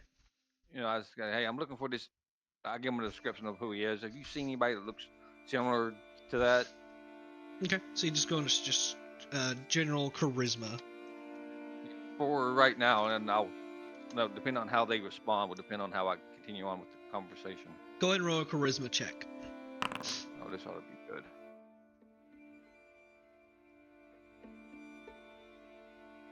Huh. Not 20. You ask. It's not the first person you come across. It's not the first, the second, the third, the fourth. You get about to the sixth person, giving this description, giving this details, and the person kind of looks at you and is like, yeah, I saw the man. I saw him. I think I know who you're talking about. They came out the tavern and they went walking that way. He points in a. They're pointing somewhat towards the slums. The slums kind of like take over most of the landscape here. But if you have like the tavern kind of like sitting like on the high, not the highest point, but like mid-high point, it kind of goes back towards like a larger building. It's made of brick and kind of dips down towards like a port. Are you sure? Because I need to find him because he kind of stole something from my buddy of mine, and he's not happy. Roll a either deception or intimidation.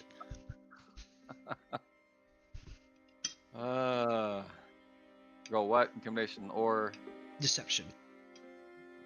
Because you're both lying and you're also trying to intimidate. So I'll let you choose. Let's see what that comes up as.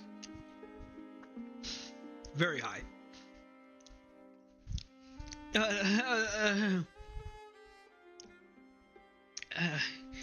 He was walking that way. He points down towards the docks, same direction he pointed before, but he was following 3 other individuals that were going that same direction. Okay. So come on, Grum. Oh, boss, I'm coming. You start heading in that direction.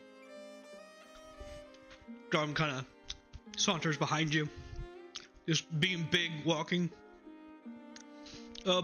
Boss, well, I'm supposed to kill that one. No, not yet. Believe me. I will do let good you then. know this time. Gonna do good. Yep, you did good. Good boy. Grum seems very happy. I'm guessing his IQ is like 6. Yeah. Okay. Just a thought. Yep. So we'll head down towards that direction, which the way he pointed. Yeah, it's towards the dock, so it's pretty close where your ship actually is.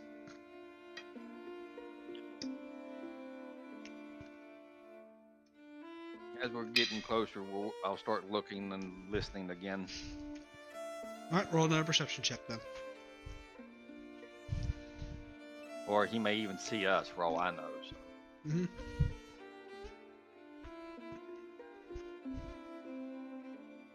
Wow, that's one better than what I had before. Yep, but you don't see shit. Nothing abnormal. Yeah. How close are we? To the ship? Yeah, to where he was pointing to. Maybe like 2 minutes. We couldn't tell from where we were at talking that dude if there was a ship other than ours in that direction, could we? There are other ships there. You're at a port, so there's definitely more than one. There's at least 6 other ships. I wonder if he got in trouble with another pirate group, I wonder.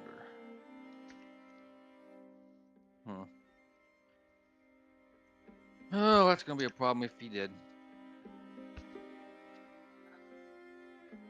It's only 2 of us too. Fuck. Alright, well, let's keep going. Yeah. Get a little bit closer, and I'll start asking around once we get a little bit closer. Yeah, you get towards the boats. You can see yours off in the distance a little bit. It's like just down the dockyard a bit.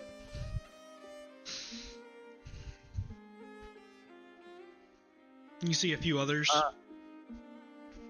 I stop whoever I can to stop by and tell them the same. The basic description of who I'm looking for, just out of curiosity, just to see if they've seen them. Roll charisma. I don't tell them yet. Yeah, I don't tell them yet what I'm looking for but. Yep, just roll a straight charisma. This one's probably gonna suck. Oh, not as bad as I thought.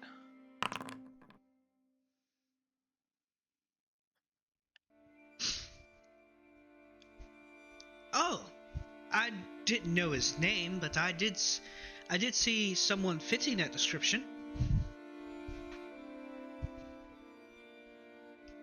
Any idea on which way he was heading? Not necessarily heading, but he was being carried. Really? Mm-hmm. Kind of owes me some money, and I kind of want to get it back from him. Sounds like he's not the only one that's racked up a debt. Oh, really? Mm-hmm. She kind of points towards one of the ships, and it is it's not a big ship. It's a lot smaller than yours. It's like a hull, and then like a mast. And that's pretty much it.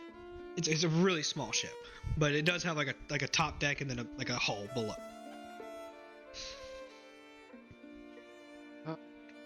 Are they flying any flags? Not currently.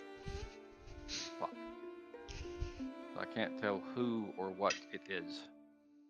What group it is, rather. Oh, shit.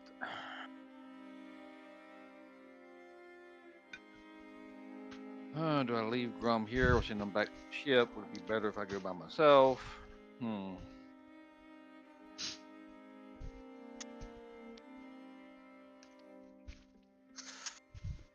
Grum might make things complicated. You roll like an insight, history, intelligence. I'm trying to weigh my options on how to best handle this. Oh yeah, but I mean you can roll to see what information you can gather from this boat, like how much crew it might have and stuff like that.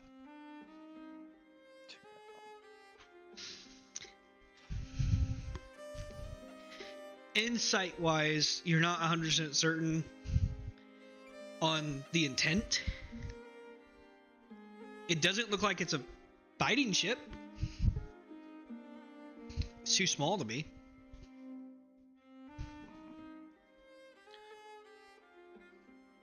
Grum. Oh? Do you know your way back to the ship? You see him kind of look around? No. Yeah, I'll take that as a no. Okay. So, do not do anything unless I give you the word. You understand? Until you say a word. Got it, boss. Okay. Is that word? No. Did I say that specifically? I know that word's probably too big for him. What? Did I say that without actually saying? Yeah. I know better. He seems so lost. He doesn't know what to say. Follow me. Don't do nothing until I say what I told you I was gonna say. Oh, okay, boss. Well, I'm understand. We start walking towards the ship. Don't do nothing till he say. I know he's repeating in his head, so he doesn't forget. Yeah, he's trying to.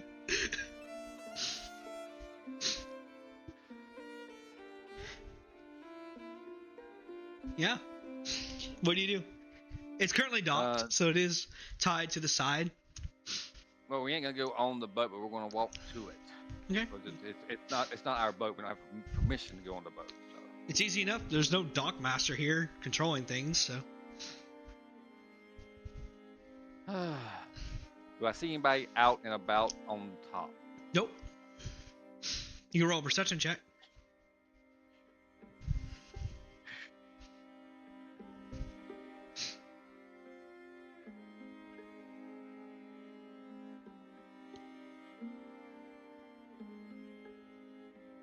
What'd I get? Why am I getting all these fucking low numbers? Fuck. You don't actually see anyone on the top. This boat is small enough it doesn't have like a crow's nest. So there's no one on the top mast that it has. Start walking up the plank. Is anybody here? You kind of hear like scuttering around. And then a dark-haired man kind of walks up. I stop on the ramp going up before I actually get on their boat. So He kind of walks up from like below the deck, up the stairwell. yeah. Who's that? What can I do for you? What do you want? What brings you to my boat? Looking for an individual that kind of owes me some money. I think he might be over here. Don't know what you're talking about. Ain't no one here but me and my crew. I give him a description of what he looks like, and No one here tell like him that. I know he may owe other people money as well. But if he's here, I'd really like to talk to him to see how he's gonna repay me. Well, you said he's a member of your crew, and now you're saying he owes you money? Oh yeah.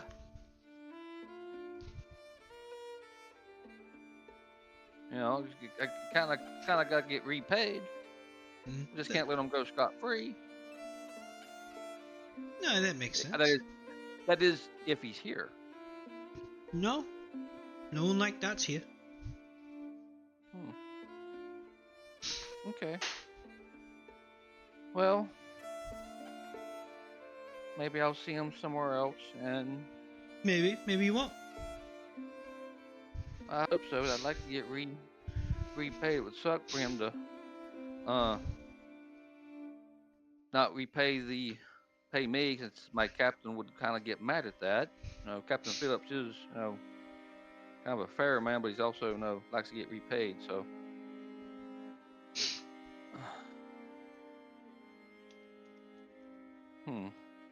well, sorry to bug you. He kind of just watches you, waiting for you to leave. I tell Grum to start going back down the walk. Okay, boss. He starts making his way down. He has to kind of like balance a bit to make sure he doesn't fall off, but he does get off the gangplank.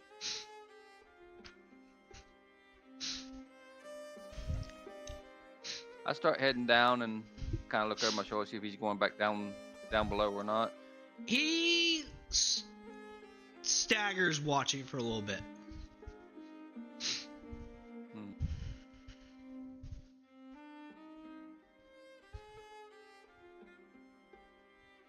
Eventually, you kind of get to a point where you can't see the boat as easily. Yeah. After about 200 feet. Oh no, it's dark. It's dark, so about close to 100 feet. It's pretty much out of sight. Okay. All right, Grum, come on. We're gonna go back to the boat real quick. Oh, boss. Grum kind of walks behind you. Yep. Once we get back, I'm going to drop him off. I'm going to pick up Drogon, and who's the other one I'm thinking about? As Drogon is dropped off, the first thing he starts talking to people about, he's like, "Yeah, we went around and talked to people, and boss said I did a good job. That was spectacular." He's boasting that he did good work. I'm thinking it might be the Pippa that's good for stealthy stuff. Or was it somebody else? Who was it? Who the fuck? Drogon, I know I want. You can roll a history check to try and remember what what some people's skills might fulfill your needs.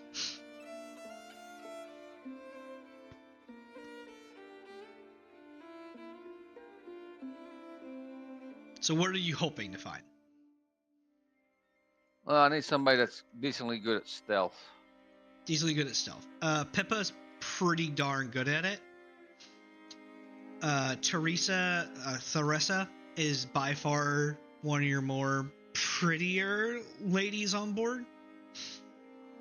Yeah, but she was 3 seats to the wind. Mm-hmm.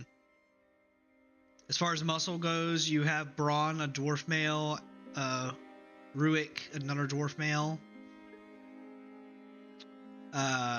Drogon, Your Dragonborn.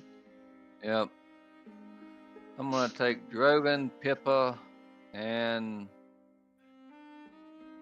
Braun. Braun?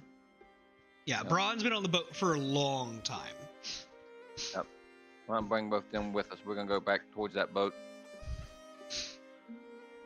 Well, I suppose we got ourselves some trouble, Dargar. So let's go take care of it. Let's just say the information I'm not too sure about, and I'd rather get a better warm and fuzzy on this boat than I'm looking at. So Pippa kind of looks at you. She's like, and I thought we were gonna have a date. Maybe. She kind of walks back with her hands behind her head as she's kind of like taking large steps. Large steps for her, tiny feet steps for you. So, Pippa, when we get to this boat, we're gonna kind of hang back a little bit, and I want to see if you can get on there without being spotted, and see if one of our hands is on their boat. Aye, sir.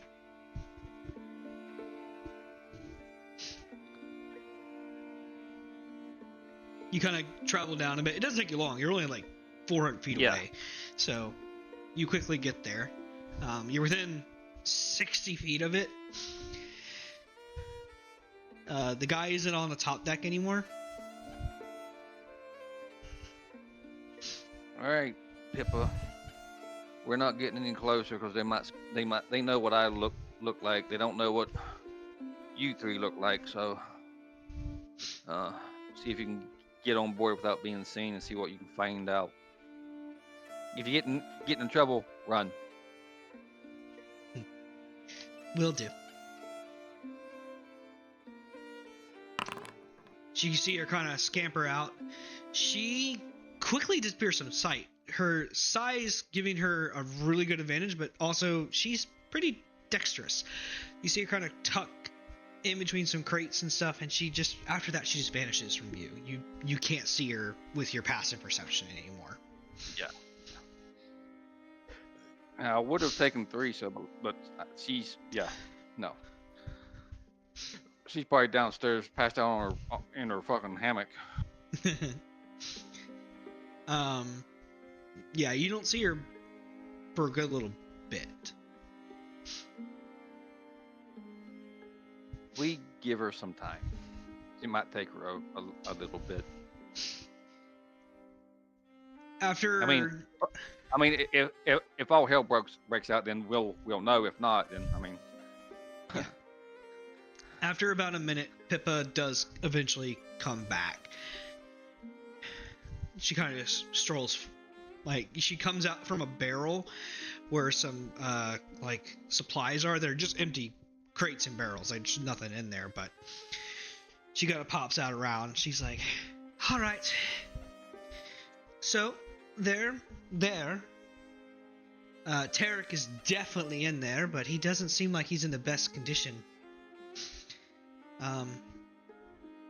Seems you struck a chord with them at least. They're talking about you. Trying to decide what to do with Tarek. They're back and forth. It doesn't sound like Tarek's dead yet, but it sounds like they gave him a pretty good beating. Did you happen to check? Did you happen to see how many there was? It looked like to be about only 3.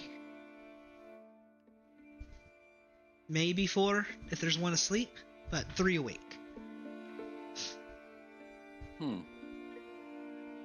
I think each of us could handle 1 or 2 of them without no problem. If things go sideways. Yeah? What look at the names again so I don't forget. Braun, Drogon. That's what. Yeah, I'm looking at Braun. I'm like, what do you think? Well, we can put a hole in the boat, let it start scuttling down. They'll come running out on top. Yeah, but then our deckhand or one of our hands might drown with the boat before we get them out. That's true. I know you can't really. Your English ain't all that great, so I know you're good if anything happens. I ain't worrying about you, Drogon. Drogon doesn't speak common. Yeah. Yeah. But Braun does. Oh yeah. So, I'd look at Brom like I think he'll be all right no matter what we do. Pippa, how many you think you could take? I could take one. Keep him busy. Give him a good old few slashings, especially if he's slow. Especially if you attack from the shadows. Yeah. Looks to be, from the sounds of it, sounds like a half orc, a human, and a half elf. If there's another one asleep, don't know. Okay. I got to about the third step below before I stopped. All right. Let's go. Drogon looks at you, and he kind of gestures to the boat, and he opens his mouth and points, and makes like gestures like an explosion, gesturing with his hands.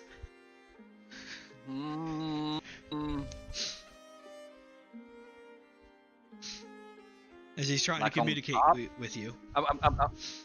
Now, can Bron speak the language? Drogons? Bron does not speak Draconic. Oh, okay. Or the language that is from his native land. Drogon is not from Aline. He's a traveler that came here. You're not sure how he got here, whether it's slave trade or he decided to come here in his own accord.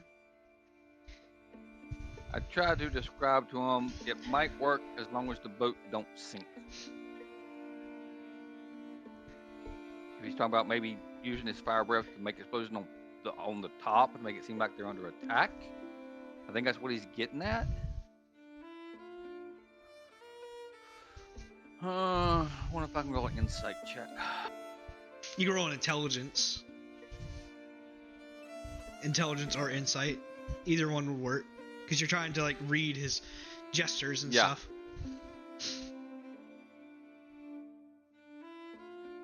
That's pretty accurate to what he's trying to say. He's trying to say, I can use a fire breath on the boat. He seems to understand that you're here to cause trouble on this boat, and his idea is to flame breath the deck, essentially. They will come out, the boat's on fire. The boat won't necessarily sink quickly if it's on fire, but they will come out if it's on fire.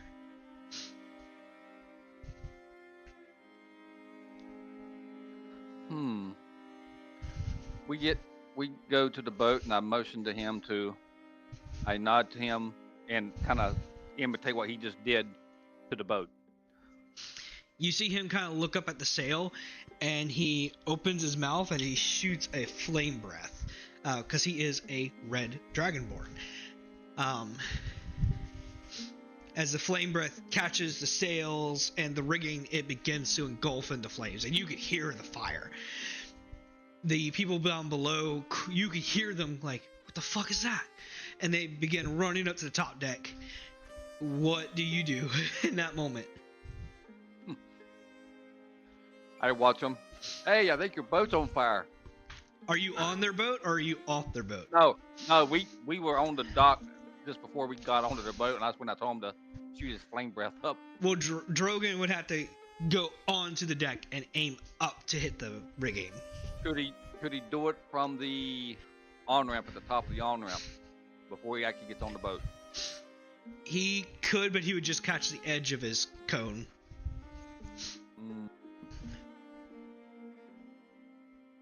Okay. If he were to walk up the galley plank to the very end of it, to where like the deck is, he could do it there. Either way, we'd have to be on their boat, right? Yeah, you would have to get pretty much onto the deck almost. The galley plank's like 5 foot wide. Okay. We happened to see your boat catch on fire. We wanted to see if we could come and help. Fuck! Get buckets. Where's your buckets? They kind of look at you, like stopping for a moment.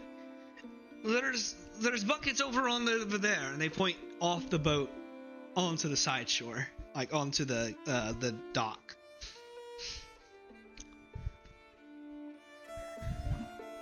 I point at Braun and tell him to grab Drogo and go grab buckets while me and Pippin try to help him out, and I kind of look at Pippin as best I can to give her a wink to go do her thing. You give her a wink. Braun grabs some buckets. They start carrying them up. They start dousing the sails and stuff with the buckets. Pippin is going to try and sneak off to save.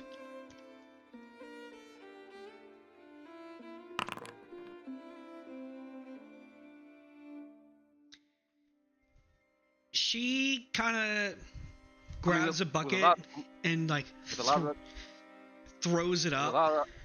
With a lot of the commotion, I figured it'd be a perfect time for her to kind of... Yeah. She kind of throws it up, and you see that she catches some of it.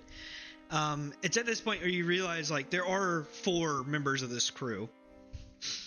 You have a half-orc, a human, a half-elf, and then you have another human.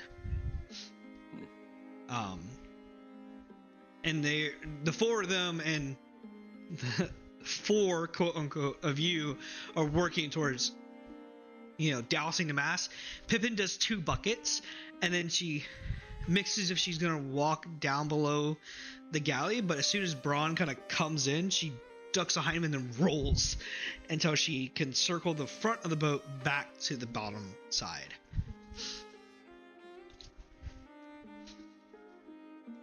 Where she disappears from view. We continue to try to help them, so to speak, while she does her thing. Pippin will kind of climb up to the top, and you catch her because she's kind of gesturing to you, and she holds her hands out and like puts them together and shakes her arm. You can easily clearly understand that she's gesturing that he's tied up, and she can't get the ropes undone. She ain't got no knife or anything either.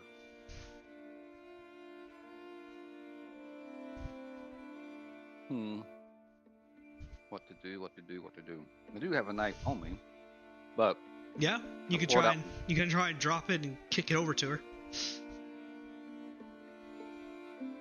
You can try and throw it at the deck to her.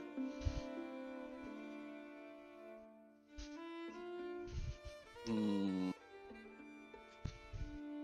can either make a stealth, or you can make a range attack, essentially. If you want to try and get the dagger to her. I don't know how this is going to work.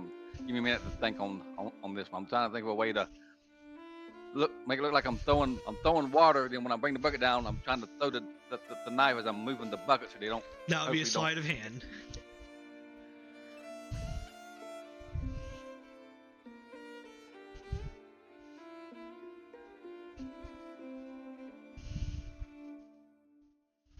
$14? I'll say 14's high enough. Not bad. You throw the water, and you let the water hit, and you act like you're throwing the bucket like down, and in that moment you kind of throw the dagger back.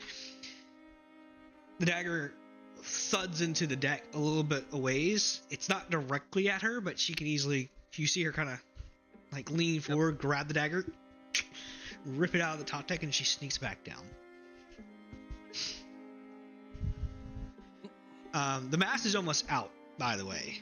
So, because it hasn't had a ton of time to burn. The sails and the rigging definitely caught fire real quick. But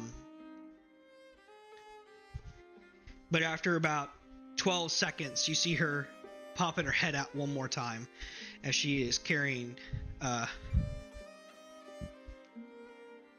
Tarek with her out.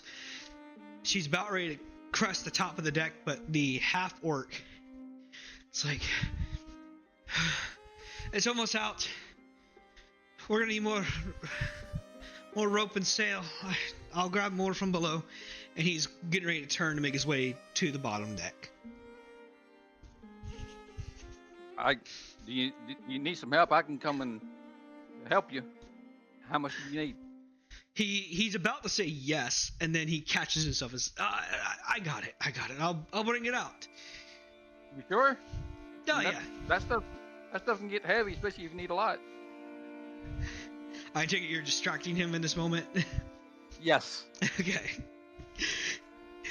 Pippin registers that, and she kind of tucks up, and she gets him and her on the side of the boat, essentially. As we're talking, I kind of lean my head to one way as I signal to her to, if she needs to, dive into the water and get out. If she's close enough to the railing where she can do that.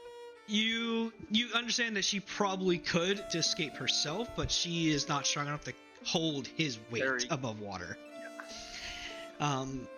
To give a reference, like, you have a small boat, you have this stairwell that goes down, and then you have kind of like this top, like, steering house.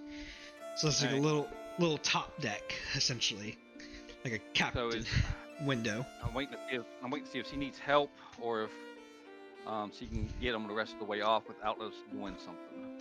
She's skirting around the front section, kind of skirting around it to get back to where the dock side is. Okay. Yell for Braun and Drogon to come on back up. Braun and Drogon look at you, they kind of nod, and they both start walking with you. Handing the last of the water buckets to these other three individuals. The half-orc goes down, starts making his way down the stairs.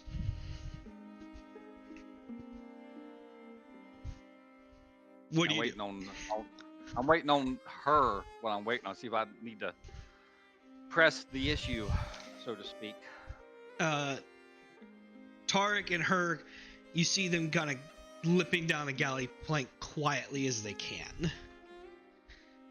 Okay, I have Braun and Drogon stop as they get to the very top of the plank onto the boat, and tell them to stop there as like kind of like a shield, in a way, in case we need to make our escape, and try to help them get down the plank, hopefully. Yeah. All right. Well, looks like you guys are good. You need anything else from me? No. You know how the fire started? We just, honestly, I don't know. It could have been a random, somebody might have lost control of their arrow, and it might have been messing with it, even if they could get it to light, and it went off. God, who knows? I just looked up and there was a fire. Roll a deception check. I know. Trying to lie out of my ass.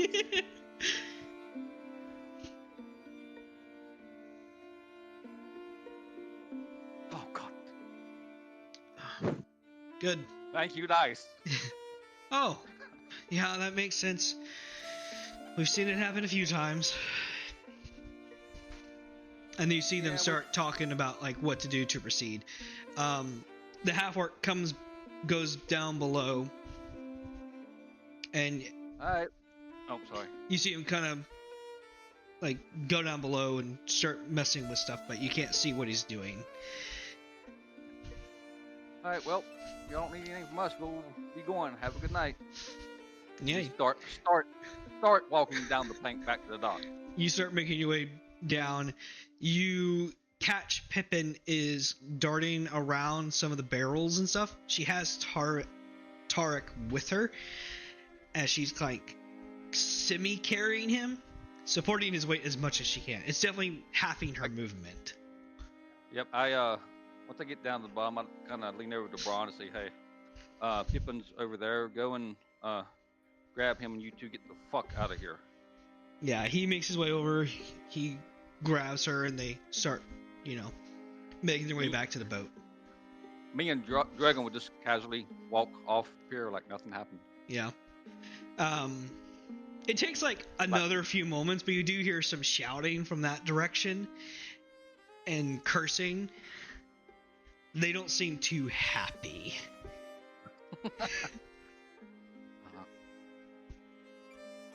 I'm just glad it worked out. I was afraid it wouldn't. Mm-hmm. We walk back to the ship. Yeah, you walk back to your ship. You get on the top deck.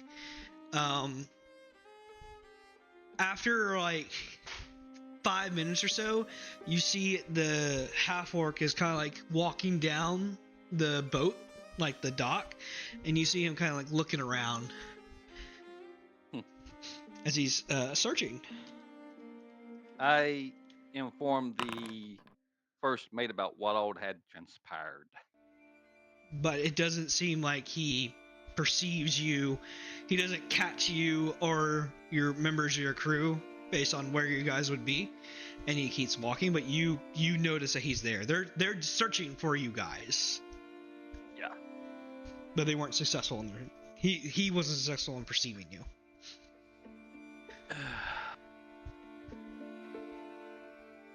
Yeah, I make sure I let the first mate know what all had transpired with them. Yeah. The crew kind of get finished. She looks at you and she's like, "Are we making any crew changes, or are we good to go?"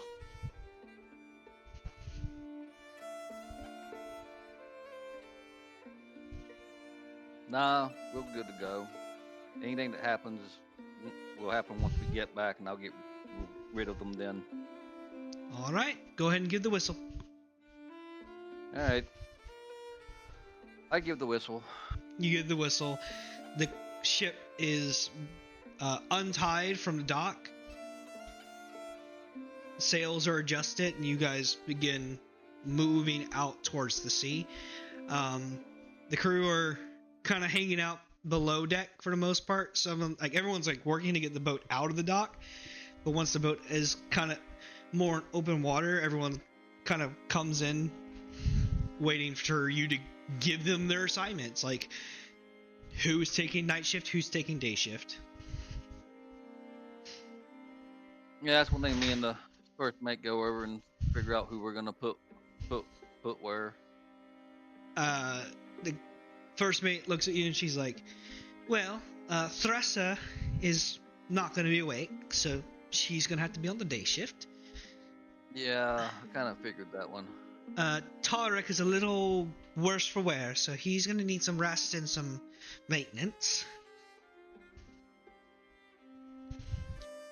I wouldn't put Bova and Pippa together. Bova has found the mess that Nephris and Pippa has made.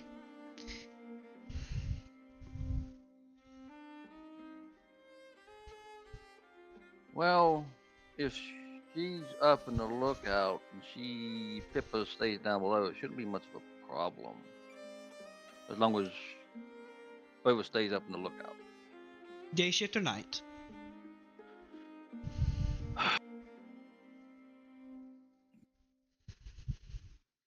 We got 16, right? Give me a minute here. Let me write down some stuff here. Yep. Is it a point where you get to choose who's going to be on your night shift and who's going to be on your day? And this will be for 7 days, and then you'll have a rotation.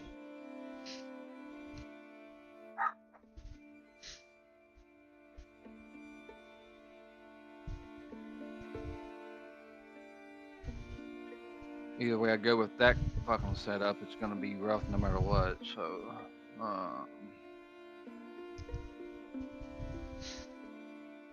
okay. I need 6 more. Right, just using him. The cook is at a mid shift, so he kind of works day into night. Yeah, I'm not worrying about him. The 2 lookouts, you got to have at least one of them on your night shift.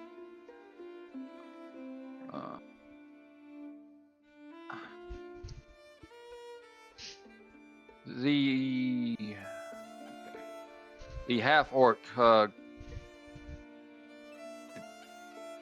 quiche, is he more intelligent than fucking Grum? Yeah. His mother was a human. He lived with her when he was born, so. He has somewhat brain. Let's see here. Grum, No, like, not all orcs are stupid, but Grum is definitely not helping the perception of his race.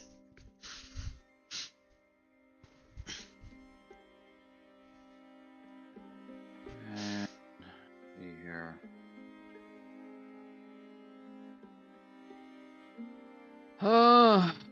See, this is for who I'm choosing for. See, 1, 2, 3, 4, 5, 6, 7, 8. They're up in the crow's nest. Okay.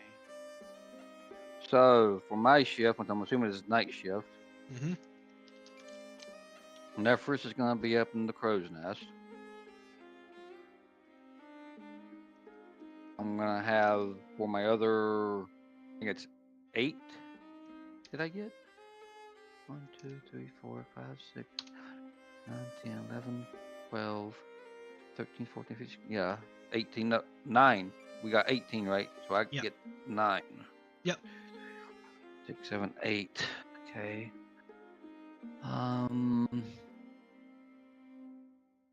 You can take Tarek and Tessa, but understanding that they would have to rest first before they join your shift.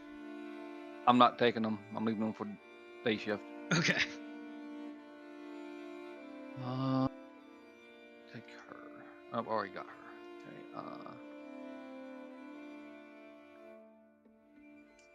She might work. Okay. Drogon and Pippa I'm taking. And Braun. Drogon, Nephris, Jogan, Pippa. Braun. Lyra, Lyra. Lyra. That half orc, Kesh, Kesh. Let's find that name here. Where is it? Is it the Sera? Sera? Sera? Sera? Sierra. Calvin, Zasha, and Mira? Where's her name at, Mira? Yeah. Sasha, the tiefling. Zasha? Yeah. Yeah, Zasha. So I got Nephris, Drogon, Braun, Pippa, Lyra, Sierra, Zasha. Hold on. Let me say it again so I can mark them off. Okay. You got the Nephris? Yep. Drogon? Yep. Pippa? Yep. Braun? Yep. Lyra? Yep. The half orc, the Kesh? Kesh. Kesh.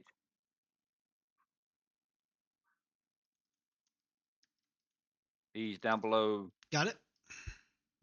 Mira. I also got Mira as well. Got it. The Sera, Sera. Sierra. Yeah. Got it. Zasha. Got it. And Kate. What's his name at again? Kesh. The Caven. Kavin. The Caven. Caven. Kevin. Okay. Yeah. That's it. Instead of Kevin, it's Kevin. Yeah.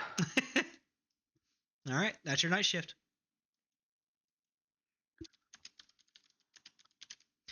It is night, so your shift is the beginning. Yep.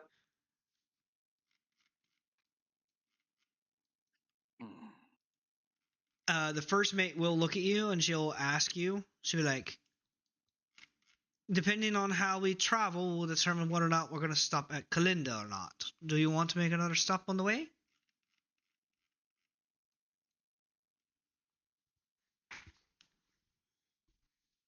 I'll let you know tomorrow after I get some sleep. I gotta talk to some of the crew tonight and see if we need to or not.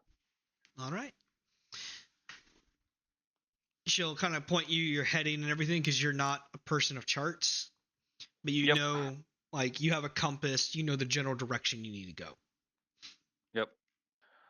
The Nephris, get your the butt up there. aye, Captain. And he kind of climbs up. He takes the spyglass. A spyglass is really expensive. You only have one aboard your ship. They're about 1,000 gold pieces. You would know that because you've had to procure one before.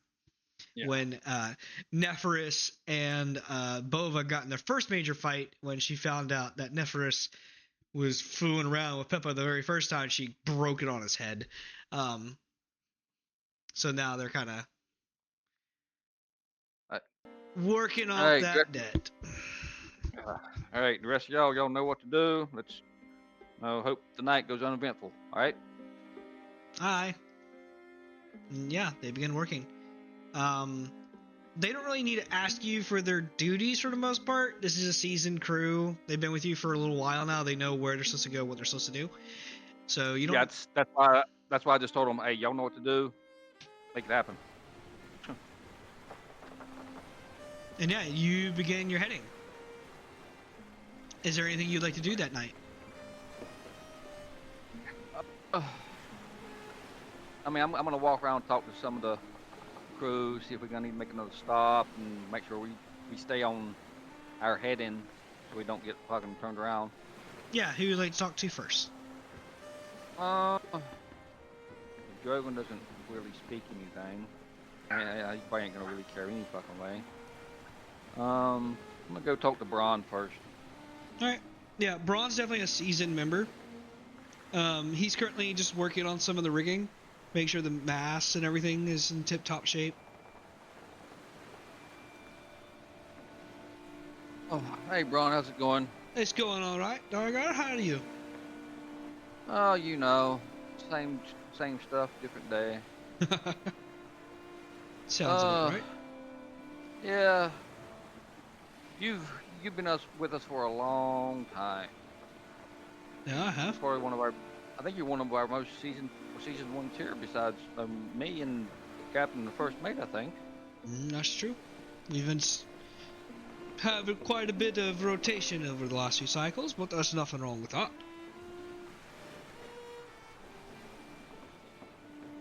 You haven't heard anything from the crew about wanting to make possible another stop somewhere, have you? I mean, there's always a possibility.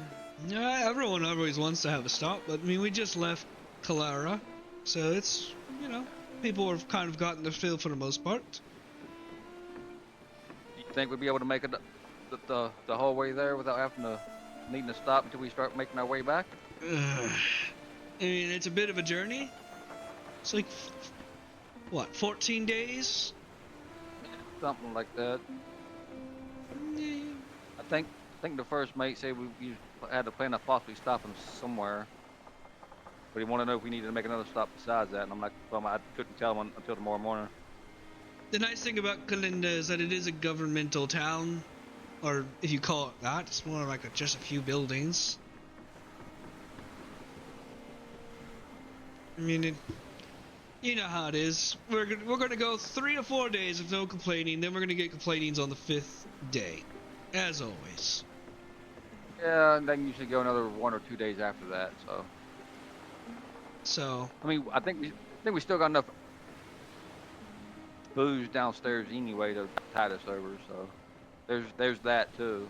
yeah, we have supplies. We're fully stocked. We'll kind of play it by ear. I don't think we need to stop yet. I'm gonna go talk to a couple more before I make my decision. All right. All right, man. Keep up the good work. No problem. Let me know if you need anything. All right. He continues his work.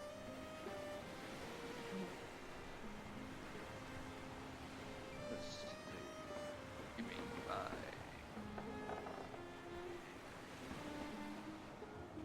do I need to go to any type of screen or anything, or you just Nope. playing the music? Just doing this. Okay. Let's see. Let's go talk to Zasha. Okay. Yeah. She's over kind of doing her duties a little bit here and there. Her and Pippa are kind of chatting away. Yeah, a 2-for-1. Sweet. Mm-hmm. I meander over in their direction. Yeah, Walking around checking on everybody. you realize that it's pretty much all the females you chose are kind of like chatting. What you ladies talking about over here? Zasha kind of like stops, and you see her kind of tucking something in her pocket. Nothing. What? Just talking. Make a perception check.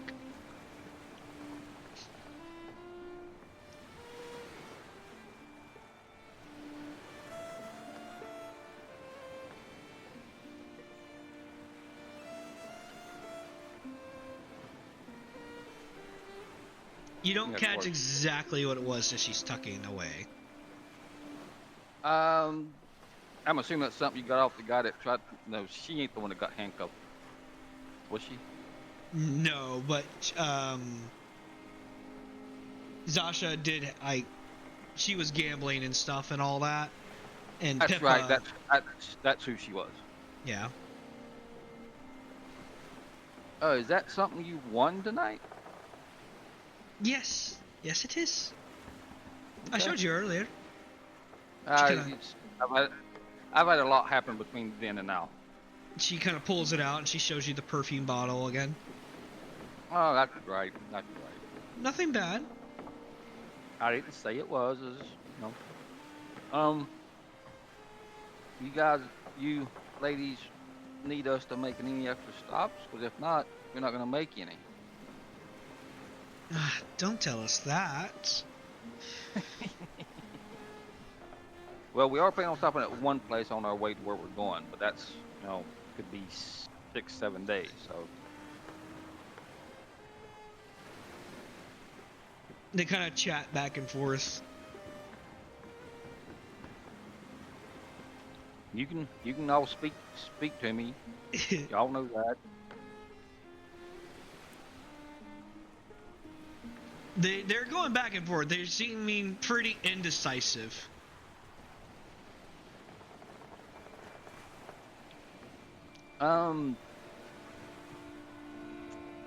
Pippa, what do you think? I think. Are we gonna keep the shifts we have for the duration of the journey? We're gonna keep what? The shifts. Unless somebody gives me a reason to change them, yes. I think we should go the full journey. I think we can make it. Who else is there? Is it just them two? It's Pippa, Lyra, and Zasha. And Lyra? Yeah, Lyra. To be honest, that's what I'm asking her. I'm like, Lyra, be honest. Yeah, I think we can make it. Yeah, I was kind of thinking the same thing. Unless something drastic happens, we need to make another stop. But because we usually stop at the same place every time, and we got booze downstairs, if we need to carry us over for a couple of days. All right, ladies, I'll let y'all continue fantasizing over that bottle that she has. Now, continue on. Continue on.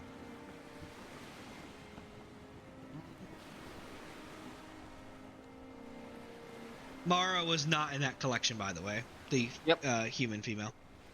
Yep, I know. That's why I asked who all was there. Yep. Let's stop at one more person. Let's go with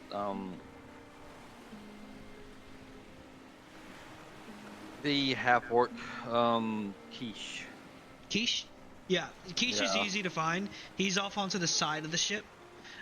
He currently has like a string sent out into the ocean that has like hooks on it, and he's essentially fishing. Yep. I go over and lean against the rail next to him. Have you caught anything yet? Nothing yet, sir. It's been pretty quiet so far. But give it a few hours and something will hopefully bite. What type of bait are you using? Cook's leftovers. Has it worked before? It usually, sometimes we'll get, a decent catch. Sometimes we'll get something, not so enjoyable. Now, do you eat it right away, or do you go take it to the cook and let him cook it up for you? Oh no, this is the scraps he gave me. And you look at the bucket. I mean, when you catch something. Oh, it goes to the cook. Okay. I didn't know if you just took it out of the sea and ate it right away, or if you No. No, I take it to Buckman, and Buckman will cook me a little bit, and I get to have it, which is nice. But otherwise, he'll cook it for you, the captain, first mate, and the rest of the crew if necessary. Throw it in the stew, pot, pan sear it. It's nice because I get to try some new recipes he's thinking about trying. Well, do you think we're gonna have to make any extra stops along the way? I kind of didn't get to enjoy it too much on the island. No offense, sir, but being on an island with people, killing and murdering every day just doesn't feel like a ton of fun. You're really not a thing you are into, huh?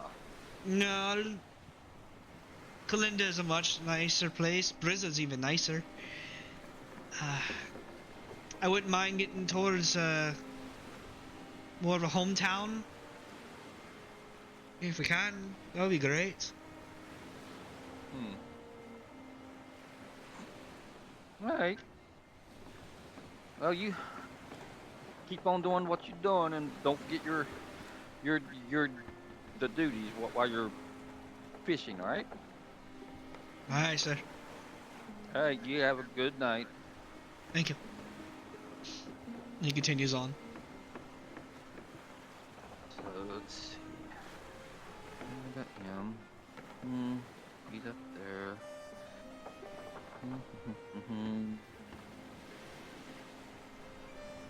Two. That leaves two more.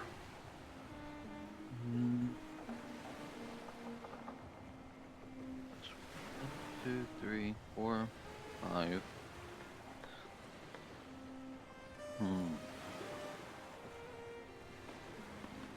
Mira. You looking for her? Yes, I am. You look for Mara. You find that she's kind of like near the front of the ship, and she is with Drogon. You can roll a perception, or you can kind of just walk up on them. Your pick.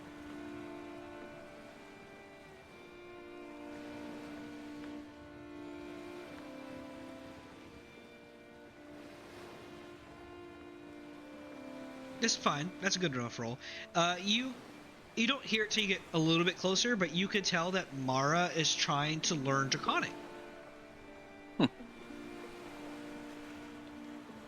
I kind of stop a little bit away from them and just watch. He's like sounding out different words and stuff, and he's holding up things like a piece of rope, a doll, some alcohol, and he's saying the words, and she's trying to repeat them in the guttural Draconic language. And she's doing all right, You can't tell how good or bad it really is, but it's happening at the very least. I kind of go. Drogon looks at you. He gives you the best of a smile that a Dragonborn can, and Mira looks at you. She's like, "Sir, sorry, didn't mean to forgo any duties. It's just..." You're fine. I mean, if your duties are done and you're just passing some time for a little bit before you go and check on your duties again, by all means. But I know he can't really understand me that well, so I'll try and do the best I can. Y'all interested in stopping anywhere else while we're traveling? I wouldn't mind stopping at Kalinda. I wouldn't mind getting some fabrics and stuff. She looks at Drogon and she begins to try and speak Draconic. Drogon seems not annoyed, but just like she's not speaking his language. He seems very confused. She doesn't seem like she's learned what he's been trying to teach her very well.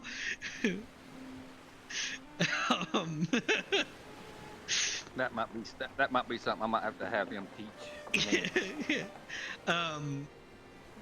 And she looks at you and she's like, he says that he would like an apple. Yes, an apple. So yes, he would like to stop at Kalinda to get some apples. And you see him kind of like put a claw to his head and he just kind of shakes it. Yeah, I kind of get. He doesn't know what the fuck's Sam. Jesus Christ. Do I know if he can read? Not in your language, he can't. Okay. Like, he's not from this area, so he doesn't speak the common tongue of Aline, and his other language that's more commonly known, Draconic, none of you speak. The only person who knows Draconic slightly would be the first mate and Captain Phillips, and that's because Captain Phillips is a linguist. I hold up the rope and point to him, to the rope, to me, and try to tell him I want to try to learn. I might have a better chance, maybe. Yeah. Go ahead and roll a intelligence check. Let's not make this hard or nothing. I got basic intelligence here, so I mean, we'll give it a whirl. Oh wow.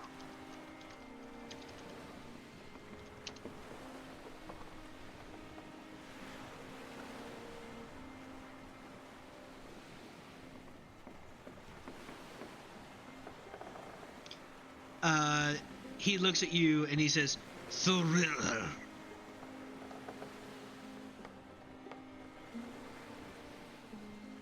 Thrill.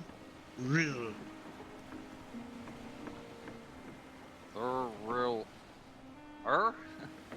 I try to pronounce it best I can. I mean, I did roll good, but I mean. Thrill. I attempt to pronounce it the way he pronounces it. Just say it. I'm not that good with pronouncing stuff like that. I never have been. Personally. It goes about as well as you would expect it to. That's why I'm glad I got fucking dice to help. You get like the stew part, but the rill is yeah. It's not your common tongue. No. But you know. I know it's gonna take me time. So. Yeah. Thrill. Thrill. Thrill. Like I said, I'm not good at it. I'm trying.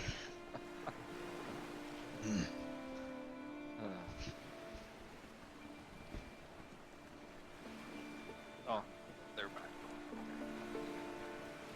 Oh, I'll let y'all keep working on that.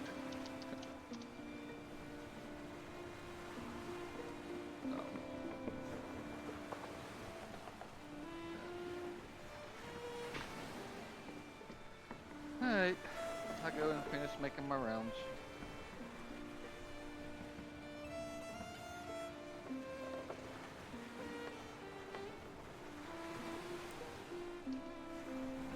Yeah.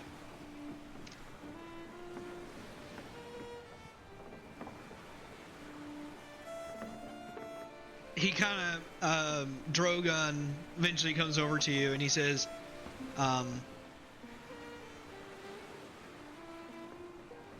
Oivorel Draxihi.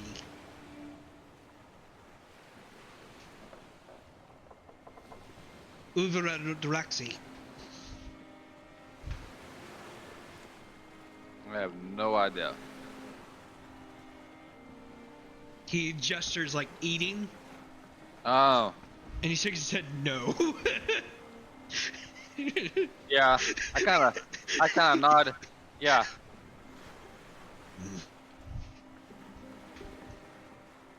He gestures like Wow. drinking booze. He shakes his head yes. I kind of, how do I want to put this? I kind of shake my head real like a, that's kind of over exaggerating my nod with yes of, yeah, yeah, what I need right about now.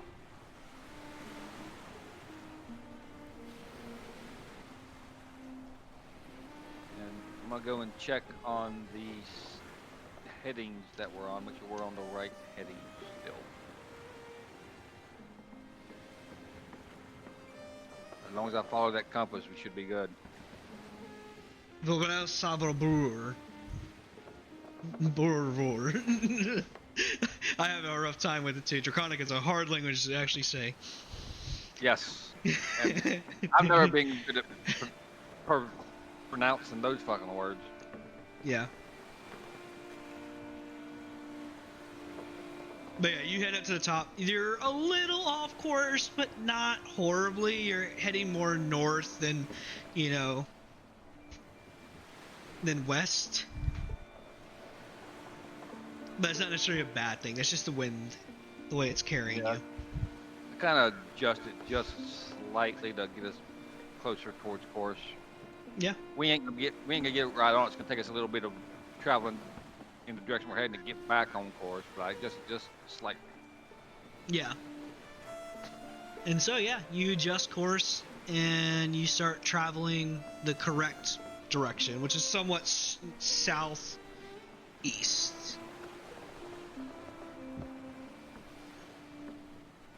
Oh, can't wait for this not to be over so I can get some sleep. Yeah, you finish your shift. Been up too long.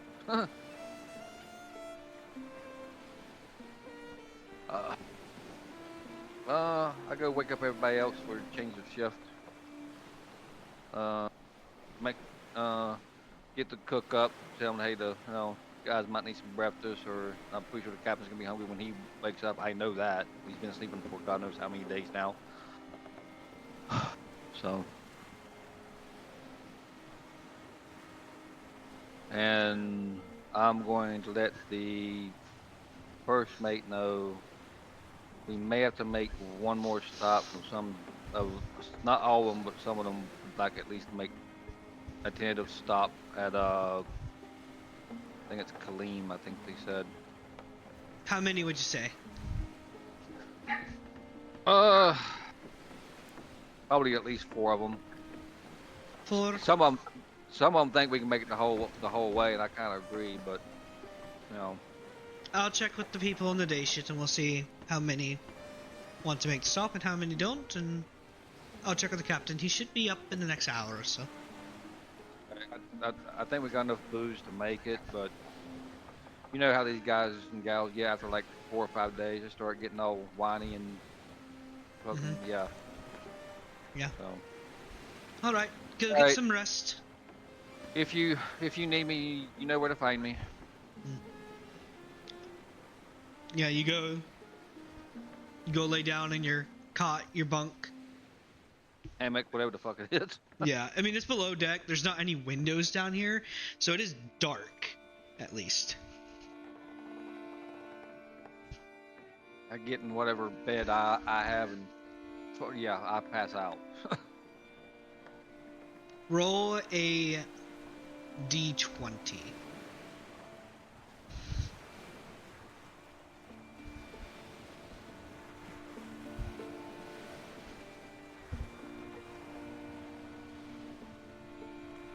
Oh, lovely. You sleep quietly. It's a little rough because people are coughing and talking back and forth, and there's orders being delayed upstairs.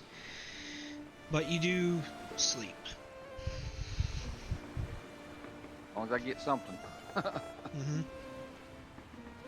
As daylight fades and nighttime begins, the first mate comes down and she stirs you awake. Dargar, it's time to get up for your shift. Let's head over to the captain's quarters and we'll discuss what the plans are. Any idea on how much longer this is going to take? If we don't make the stop, which we're going to discuss right now, it'll be about 14 days of travel. If we do make the stop, it'll be about another 2-3 more days. 3-4 days. Out of the character, how much longer is this going to take? Out of character, you... I mean, as far as getting through this part, because it's like almost 10 o'clock. It just depends on you, man. Honestly. Alright. You can fast track quicker. It just depends how much you want to interact with the other characters. I'm not going to interact much with them now that I know what's going on. I'll probably check with them. Oh, I'm going to do the whole captain thing, but after that, unless something drastic happens, I'll just be going every night, checking on them, make sure I... No, that's fine. We can keep it short. In short, the captain and you and her have to decide if you're going to stop at Kalinda or not. Yep.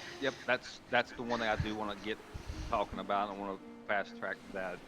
The conversation's a little back and forth. It's one of those cases like the crew can make it. You know that, they know that, but it's like the upkeep of morale, like how much do we want to sacrifice to keep everyone happy?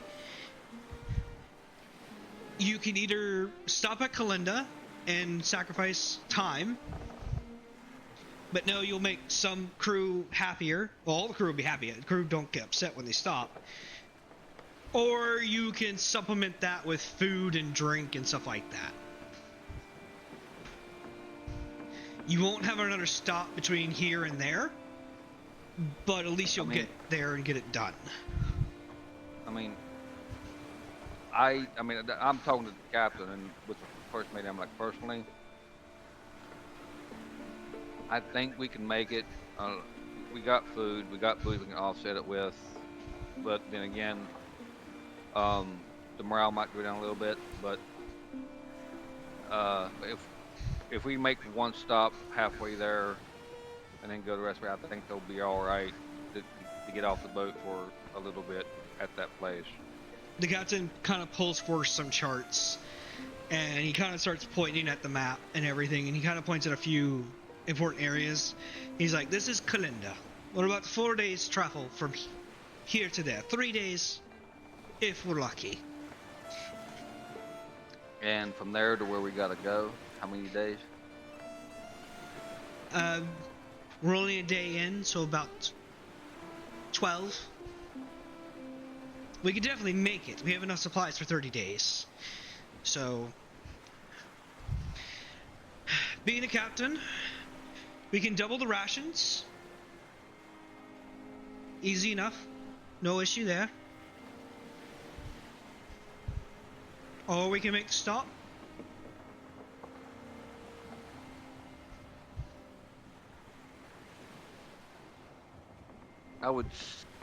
This is just my suggestion. Take it as it is. If we make one stop going there and one stop going back, well, I think we'd be all... If we stop, Kalinda's the only safe port stop we can make. We could try and go for Brizza. Kalinda doesn't have a military presence, so stopping there, usually fine. Sure, Navy might drop by, Pioneer might see us, might get chased off. At Kalinda, not super worried about that. Brizza has more of a military force there. If we're gonna get caught, it'd be at Brizza or the capital. Those are the choices we got. There is a volcanic island that we can stop by. There's gemstones and stuff that exist there. We can gather up there. but there won't be any taverns or inns or anything. It's a deserted island. It's volcanic. I think Kalinda would be our best bet if we was gonna make a stop anywhere. I don't want us to pull up somewhere and something go wrong and half our crew get fucking arrested for something stupid. We can put it to a vote. Either between the three of us, or we can let the crew decide. It's your choice. You're the captain.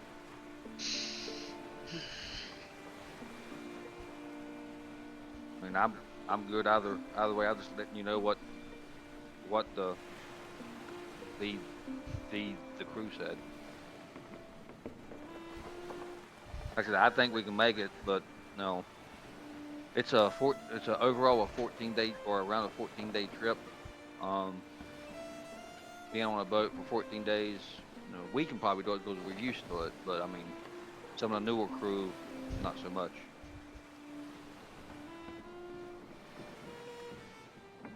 I heard there's mention of you thinking about doing some crew swapping. How many are you thinking about changing out?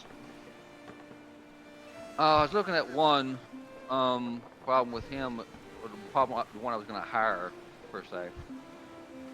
He has kids. It's only him with 2 kids, and we would have had to have gone to a different island to drop them off, and I didn't want to. About how old would you say? How many kids? 2. It's not horrible. Yeah, you was asleep, passed out, so I just said we'll deal with it when we get back. I'll see if I want to get rid of the one I'm thinking about, unless they change my mind. Alright, let's do this. We're not gonna stop. We're not gonna give any rations, no anything major rewarding.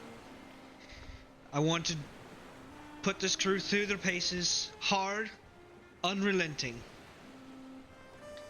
Anyone who doesn't want to continue, once we get to our destination, can hop off. We'll find new crew. Anyone who wants to stay can stay. Those that are weak will either peter out on their own, and those that are strong enough will just have to decide if they want to stay. That way we wheel out the weak, and those strong enough will increase their wages. That way we're not shortening our supply. We'll have enough to both make a journey to where we're headed and a journey back on one supply run. We'll have to full stock, but we can do that at Kalinda. And maybe we'll stop by that volcanic island, collect some gemstones for the crew.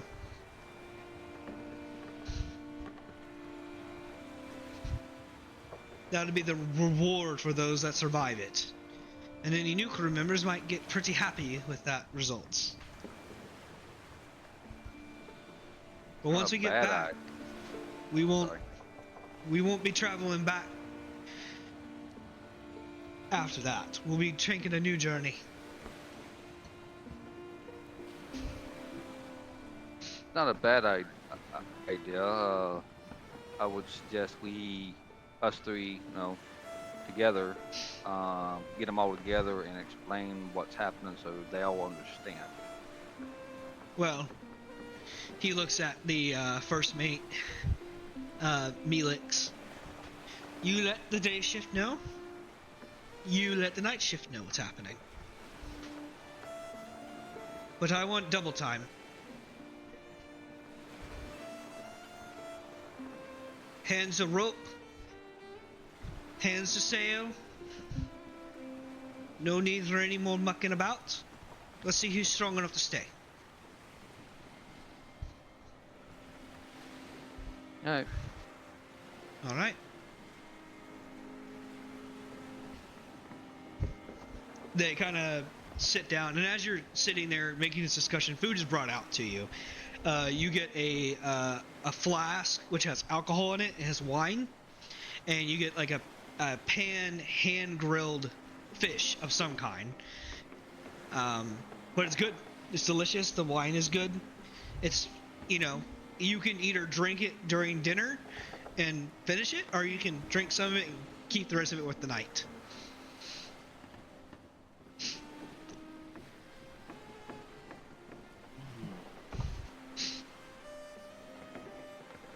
I sit there and eat and drink the whatever's sitting there, and once I'm done, unless you'll have something else for me, I think it's my shift. I need to get out there to the people. Yep. You finish your food, you get up to the top deck. The crew is there kind of waiting, like they're starting to do their own thing because they know what their duties generally are. But yeah, like you're the man in charge on top deck. This is your crew for the night. I go down and tell them all to gather up. If they're not here, go and get them and bring them here. Yep, they all meet you on the top deck.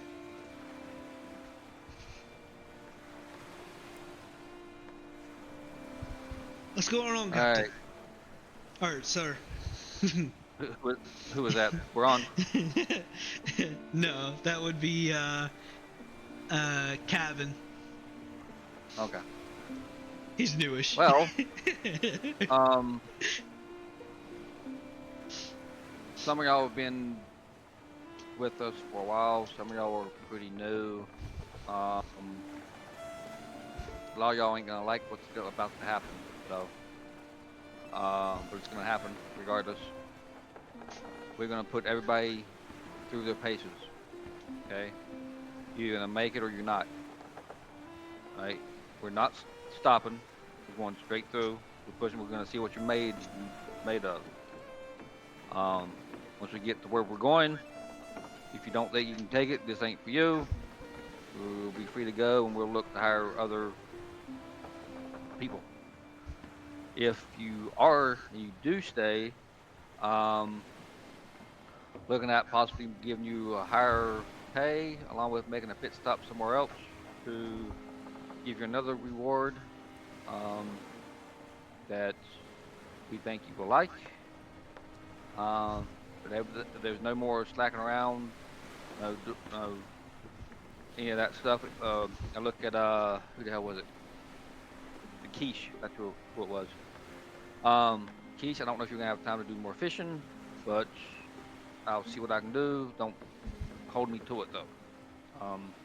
Captain wants to put everybody through their paces at double time, no slacking, no anything. So he's wanting to see what you guys can do and who can hack it and who can't. All right, I'll say give either a persuasion. Yeah, persuasion. You weren't like grilling at them. You're not like get the fuck to work mentality.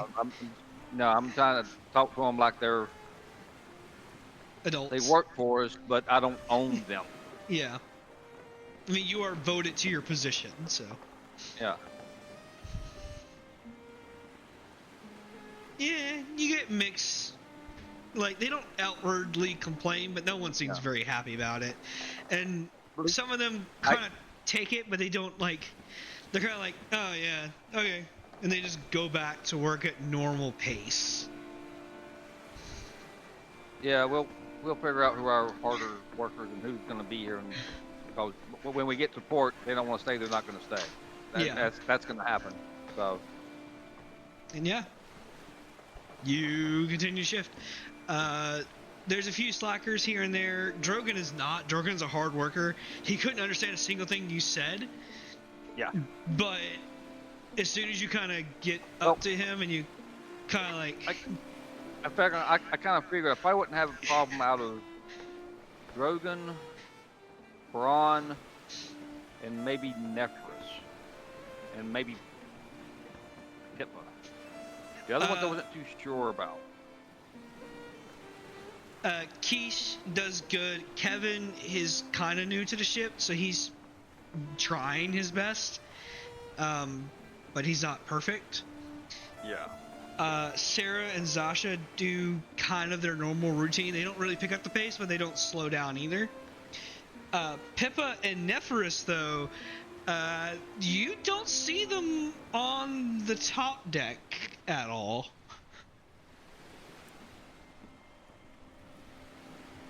I look up to see if I can see any movement up above.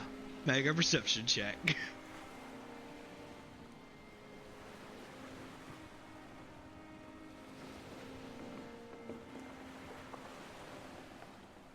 Oh yeah, the crow's nest is moving.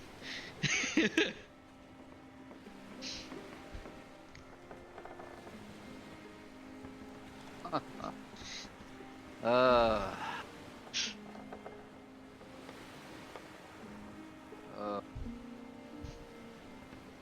okay.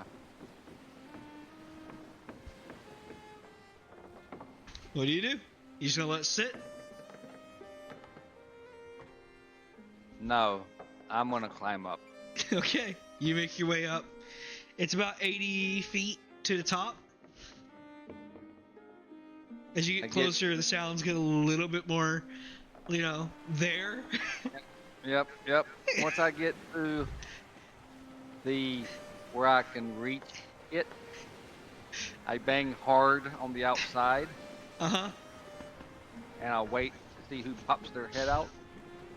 Pippa is definitely the first to pop her head out, as you see her beginning to try and sneak down through one of the ropes on the side. Where are you going? I was just dropping off supper.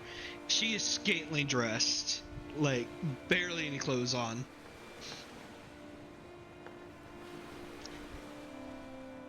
I'll talk to you in a minute. I sir.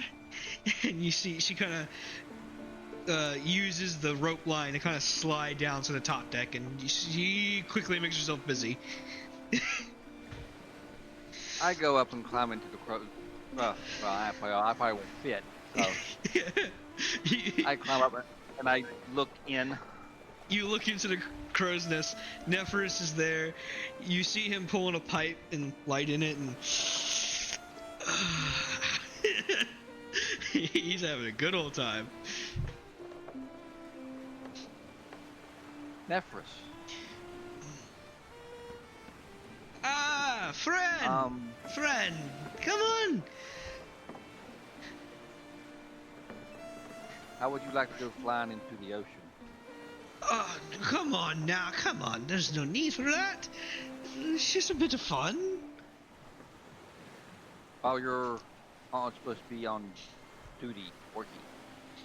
I am on duty. I'm up in the crow's nest. This is what I'm supposed to be. I'm the lookout. Yeah, but you're not looking out. You're looking out for yourself. Aye, sir. Aye. You see him kind of stand up. He pulls his overalls back on, zips, or buttons his pants. There's no zippers in this time period. Yep. So, am I going to have to replace you at the next port? Why do you have to replace me? Because you do not know how to do your job.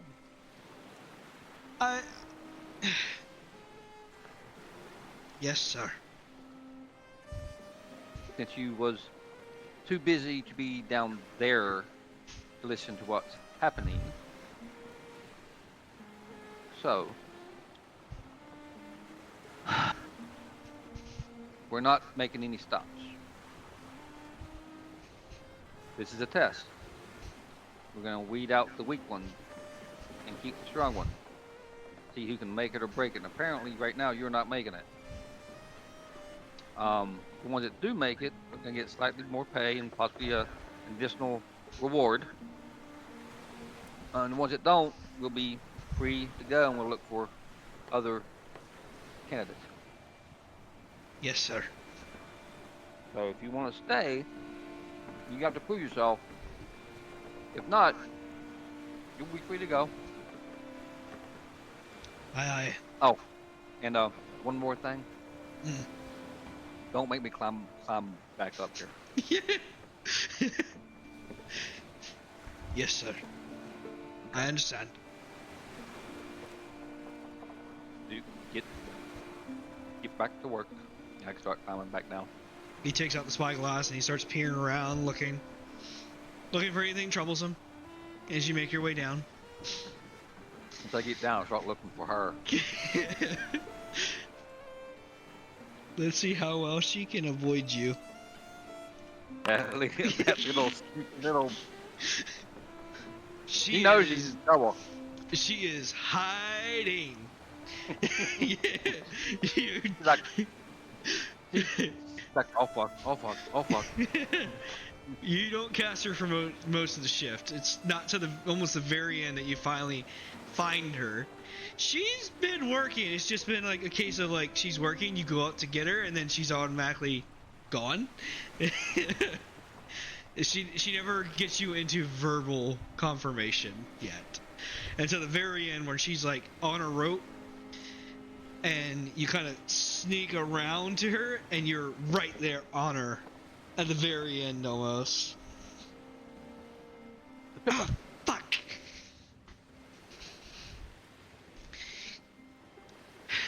Don't scare me like that. So, let me guess. If the crow's nest are rocking, don't come a knocking? I would appreciate it. Or do I need to switch you and put somebody else on this shift and put you with Boba. the other one on day shift? I'll behave. I promise. I hope so for his sake, because he may go flying into the ocean. Aye, aye. Since you wasn't there for the briefing because you was too busy. No, she was there. Oh, she was? Yeah, she was. She's just misbehaving. Right. So, kind of keep your exercises off shift. Okay. Okay, 'cause I really need him to do his job up there so we don't run into other things we don't be running into. Get rocks, other ships trying to come up on us or anything like that. Okay? Aye, sir. Thank you. And at that, you have your next shift change. Yeah, I'd let the first man know. Yeah, they're not overly happy with the idea once we already knew that was going to happen. Got a few that are hard workers, few that are paces really didn't change that much. So I'm probably going to have a couple that's probably going to leave. I'm willing to bet on it. Thank you for letting me know. Go ahead and get your rest. I mean, we'll probably get there, but once we get there, we'll probably lose a couple of them at least. Yeah. You go, you sleep. Go ahead and make another wisdom save. Wisdom save? Mm-hmm.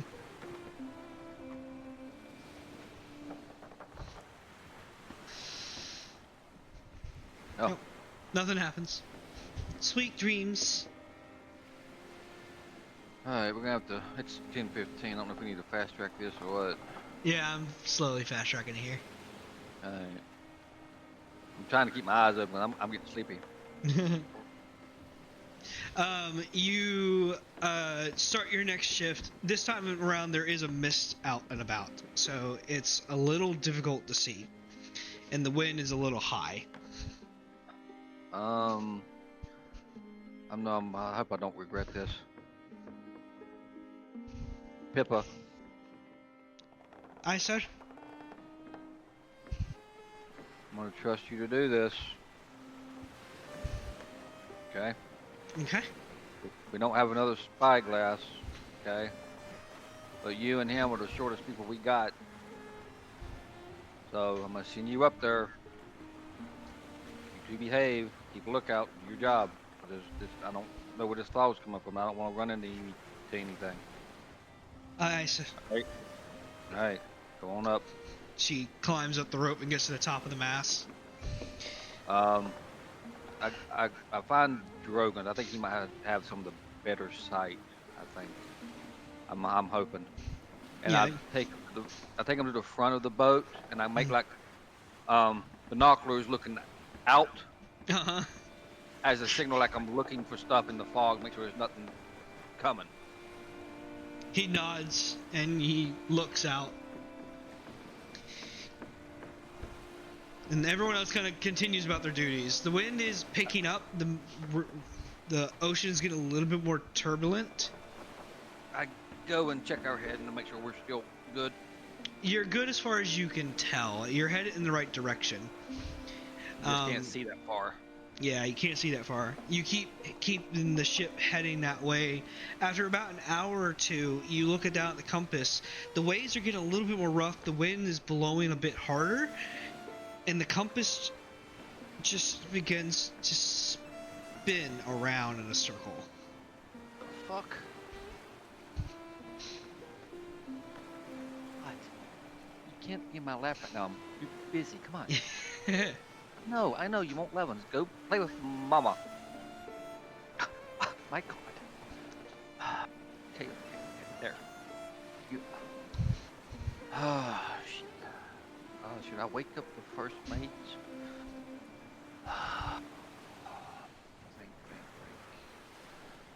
The fog gets a little bit thicker and thicker and thicker to the point that you can't really see much beyond yourself. I go and wake up the first mate real quick. As you begin to make your way that direction, you're having to feel out, and you put your hand where the siding should be, and it feels weird. And it's at that moment you realize that the sound of the waves and the creaking of the ship has stopped. The hell? As you're kind of feeling, you feel wood, it's there. I yell for I don't know who's close. I'm gonna go with Mira and Kevin to go wake up the first mate and everybody downstairs, and then the other one to go wake up the captain. You don't hear any response. Fuck. But you have this thick mist around you. I know the direction the captain's in. I'm start hoping to head in that direction. You start making your way, and I need you to make a dexterity save.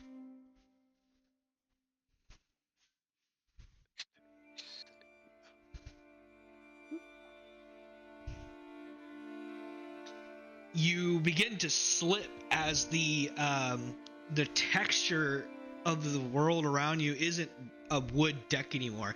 It's like mossy bark, sludge and stuff. As you catch yourself as you grab onto what first felt like a weird banister, but it's not a banister, it's a root that is curling down, and your hand is on it. The mist is still thick, and you're there in this new space. This isn't the ship anymore. You're not on the boat. The fuck am I at?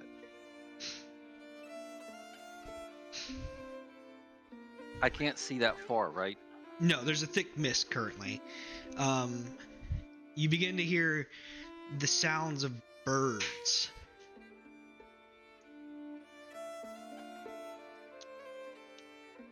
Well, I hope. Can I tell by what I feel if it's a hill or something I need to climb up on?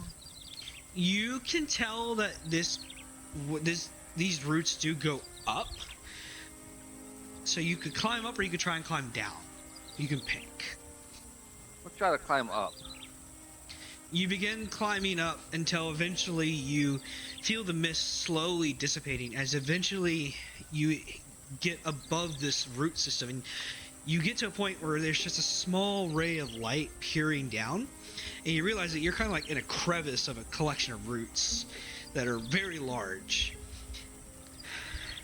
You can try and squeeze out of this patch if you want.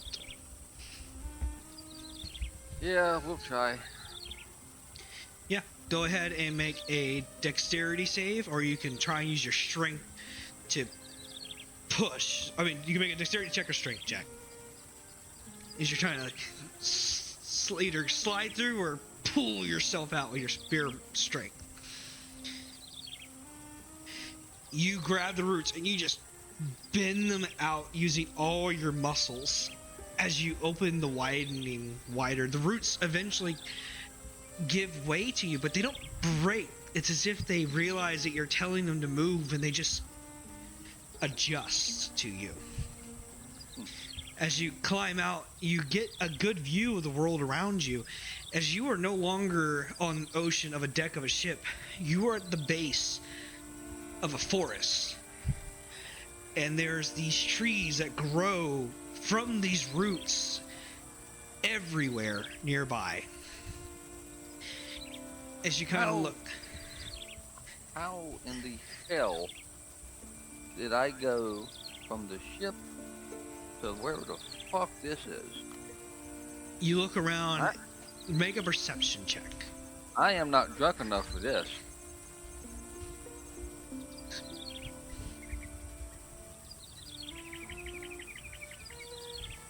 Eight. You can't see but so much, but one thing that is definitely visible is this gargantuan tree that sits in the very center of this glade, this forest.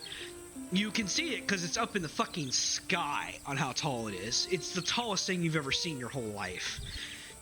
Taller than any mast of any shit, taller than any building you've ever seen. And it branches out into a large top canopy. You see glowing faint lights all around it, and you see large birds flying around the space. What's below? Or can I even see below? Below you see more roots and these sections that are growing from the roots that are growing into their own trees.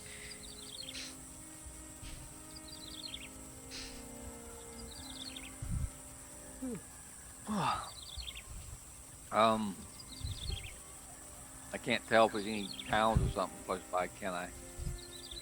Not with your perception check now. You look around and you see forests, big fucking tree. You can try and climb up something. You can try and climb up one of these smaller trees. You can try and make your way up the big one. It's at the center. Or you can try and go to the exterior of it by following the root system away.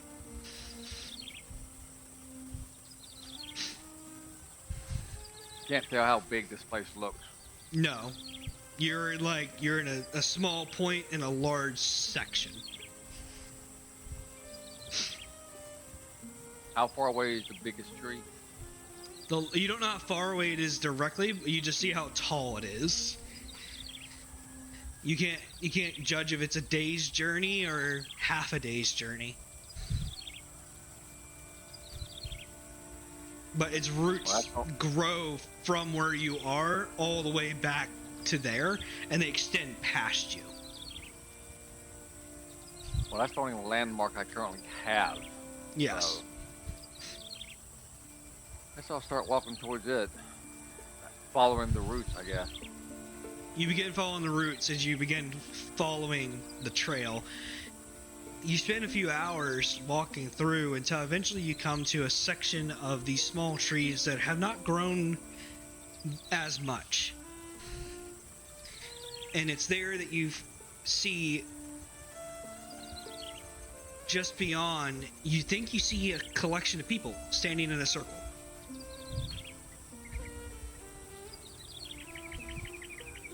I can't make out what they look like yet. Not currently, not from your distance. You can make a perception check, or you can make your way closer. I'm gonna get closer.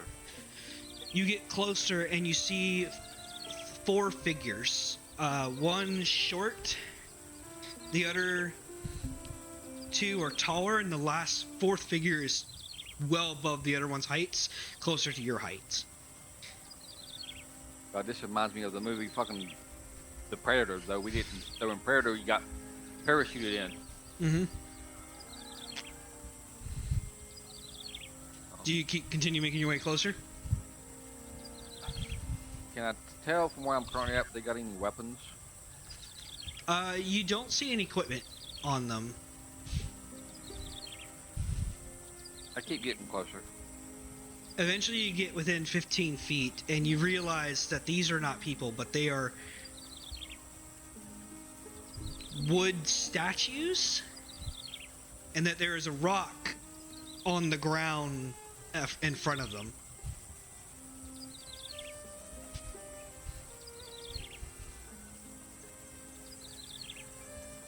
Are they all standing around this?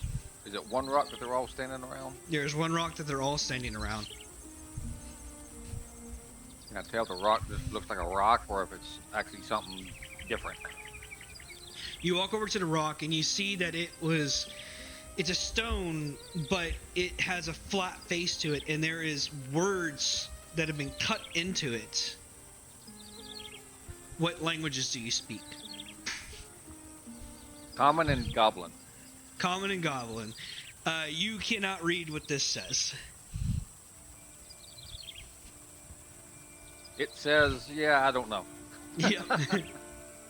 But you look at the figures, and they are wood statues. They have roots and mushrooms and flowers blossoming from them. They've been here probably for some time, but not so long that they've worn away to the weather.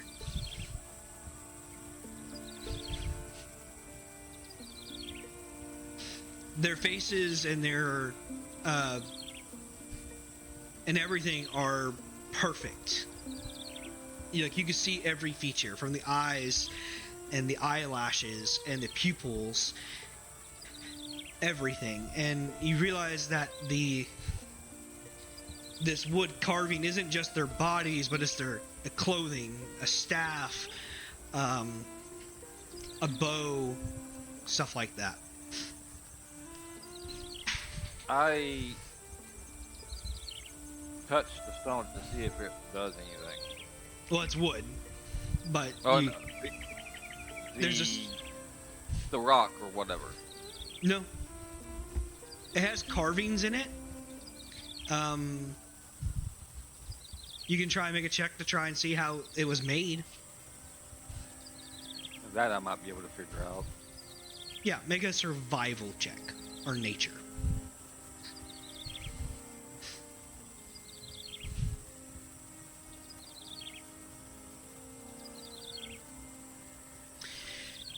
You have a best guess that this was either carved with like a chisel or a dagger, but it was definitely cleaved in half with a very sharp axe or sword or something.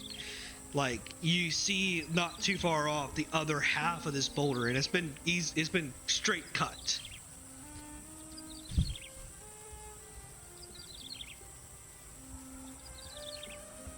I'm not smart enough to figure this out. This is beyond me, because if I could read whatever was written here, I might be able to figure out what's going on, but I can't.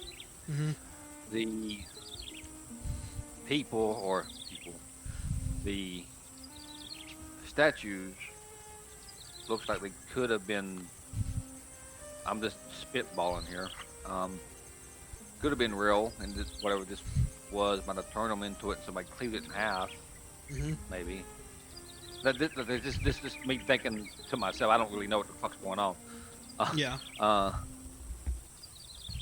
Maybe we can figure this out some other time. Maybe somebody else knows what's going on with it. I keep heading on to this fucking giant ass street. Yeah, you eventually get to a point where you need to start climbing.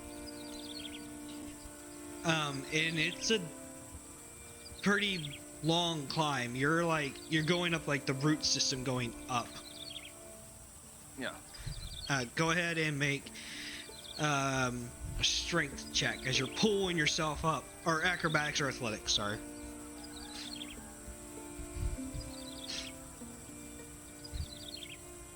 That'd be the more proper rolls. You begin climbing and climbing as you begin making your way up further towards the tree. It's starting to get night out as you kind of...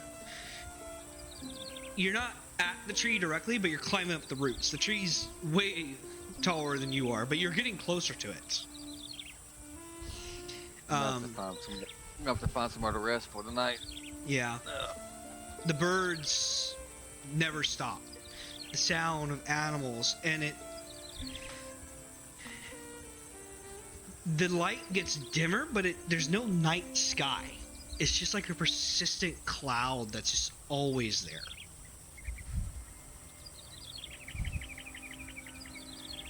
And then there's the problem of food and water. Luckily there's plenty of water, as water is flowing through the roots, dropping as there's these little waterfalls just all over the place. And from where you're standing now, go ahead and roll a perception check. As you get a much higher elevation point, so I'm gonna give you a better description of things. You see a few things. You see that these roots spread out for miles from where you are. They end up in different glades of flower fields and smaller, like, fields that kind of spread out. But you don't see an end to it, nor do you see a beginning. It kind of just goes out until it kind of fades away. Where the fuck am I at? You can see that there's more than just those group of statues. You see thousands of them in so many places, and not far from where you're at, you see another group of these statues, not very far from you.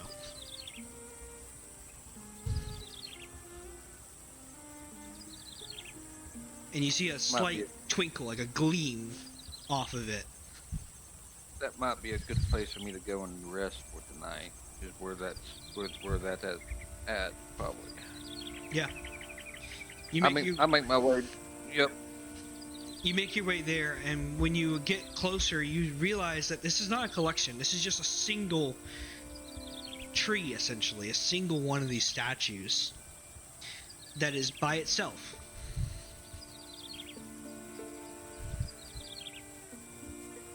I look at the stone, whatever it is again. This wooden statue is kneeling on the ground. There is a immaculately beautiful sword, perfect in every way. It has a large gemstone pommel and runes that are on the blade, and the blade is buried into the ground where one of these roots are. As the figure is kneeling down the blade into the root.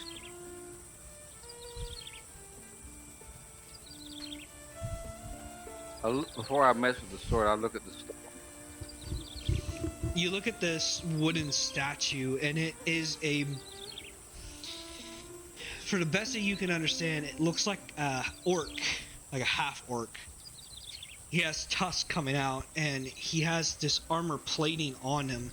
The plate of armor, you haven't seen it anytime recently. Like, armor doesn't change with so much, but this isn't a current age set.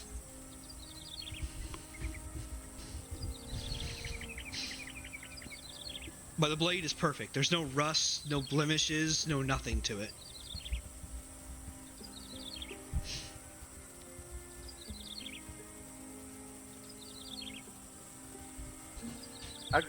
I go to pick up the sword. You look at the sword, and it is being held by his hands, which are wrapped around the blade as these as wood. So it's wrapped around the handle, and the handle has it buried into the ground, and he's kind of kneeling with one knee down on it. But you can touch the blade, you can feel the blade, but if you want to try and rip it out, you're going to have to make a strength check, or you're going to have to break his hands off of it. So you can either make an attack roll to try and cut the hands off, or you can use strength to rip it out.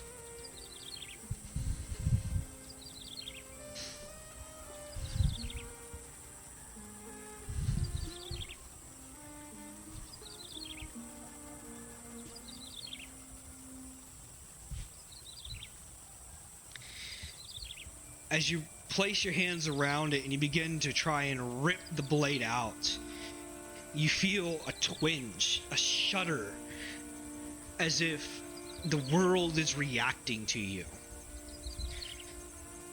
The roots begin to grow over your hand, and then in a flash, you don't blink, the world just fucking appears. It just leaves in that moment. It's just gone, and you are in the sky, hundreds and hundreds of feet in the air, and you are falling to the ocean below. You can hear the waves. The bird sound instantly disappears as you are now free falling to the sea below. Fuck. Oh, this is so gonna suck. Yeah. As you begin to fall, you still have your woodsman's axe that you've had for your whole life in your hands. As you are falling to the ground or to the ocean in a second, is there anything you'd like to say or do before you collide into the sea? There ain't nothing I really can do. It's have no parachute. I would have said it parachute in this time and age. I have no feather fall scroll. I have no mage next to me to help.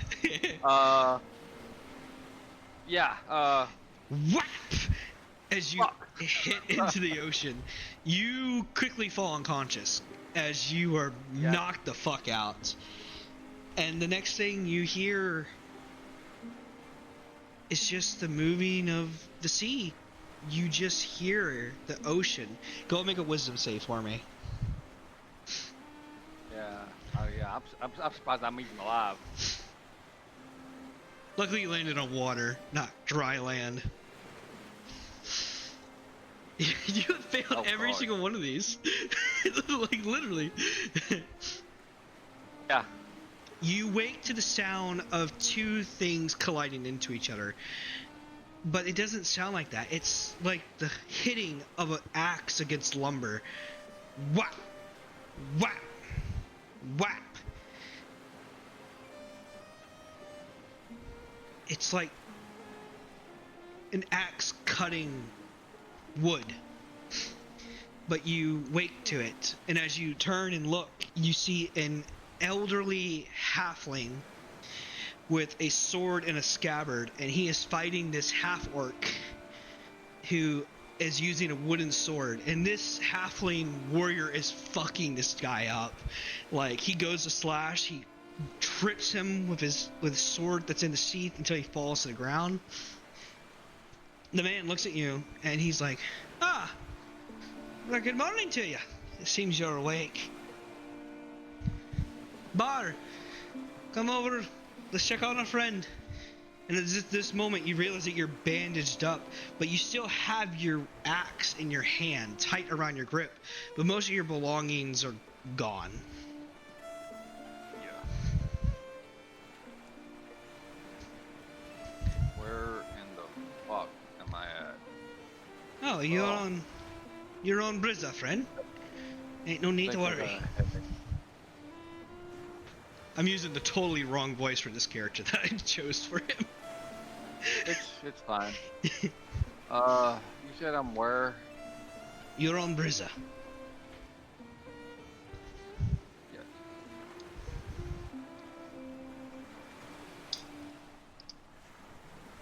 At least I'm alive.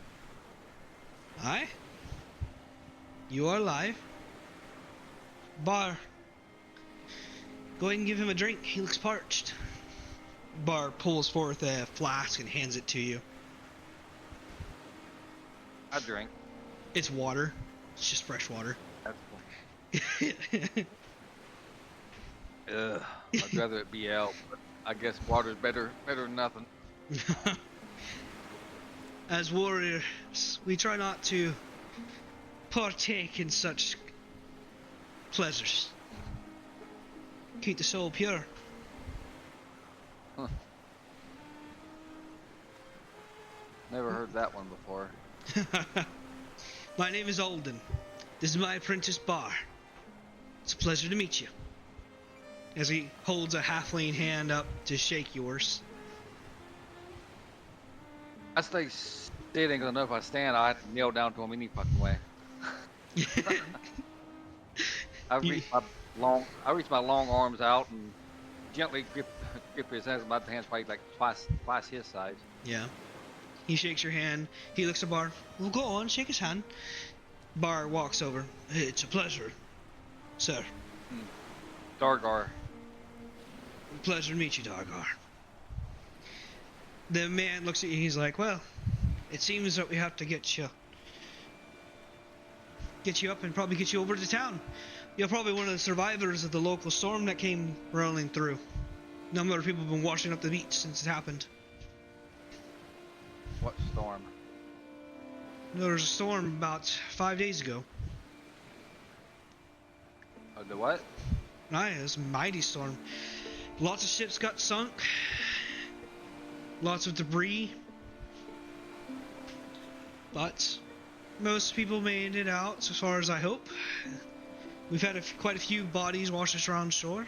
And they've been taken to the stable near the church. And some survivors are kind of just milling about.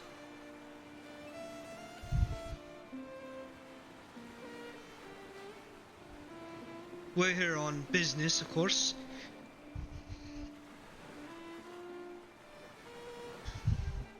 Yeah. I guess I'll probably get up and make my way towards, what'd you say, the barn? Yeah, there's a stable by the church. It's where most of the deceased and barely surviving are. Which you would have been, but I took care of you. So he taps his blade. I finally stand up. Yeah?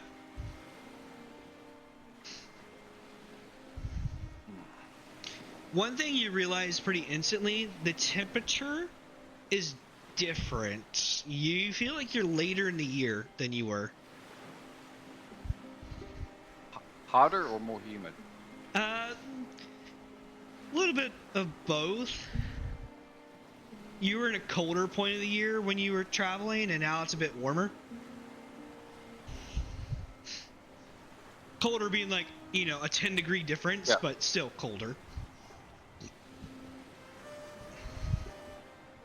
Well, I don't know how you dragged my heavy ass out of the ocean, but He points to Bar. I didn't drag you, but Bar did. I just simply healed your injuries. well, Is at this moment Okay. you realize you have roots and flowers that have grown on you where your injuries were, and they have closed your wounds.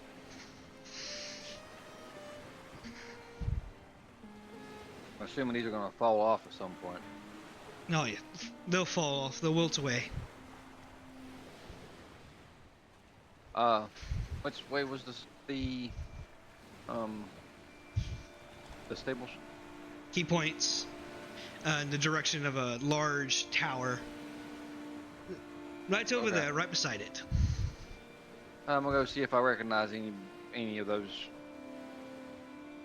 people. Yeah, you make your way over. Eventually you kind of get there, and there's a woman who's outside fanning herself. She has like a white apron and a bandana tied around her head and like a face mask.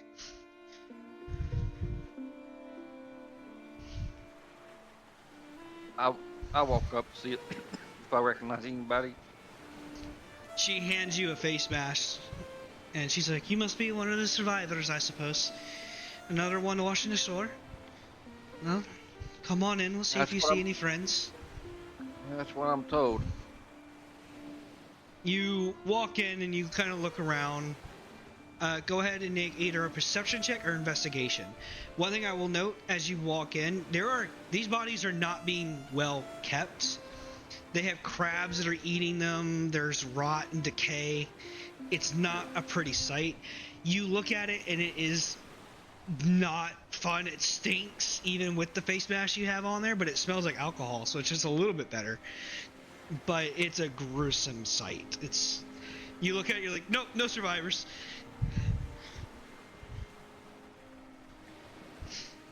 Yeah, I definitely do not stay there long. Yeah.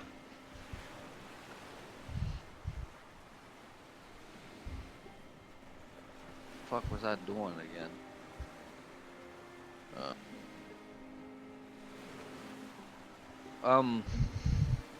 Direction to the closest town, I guess. This is the town. Oh.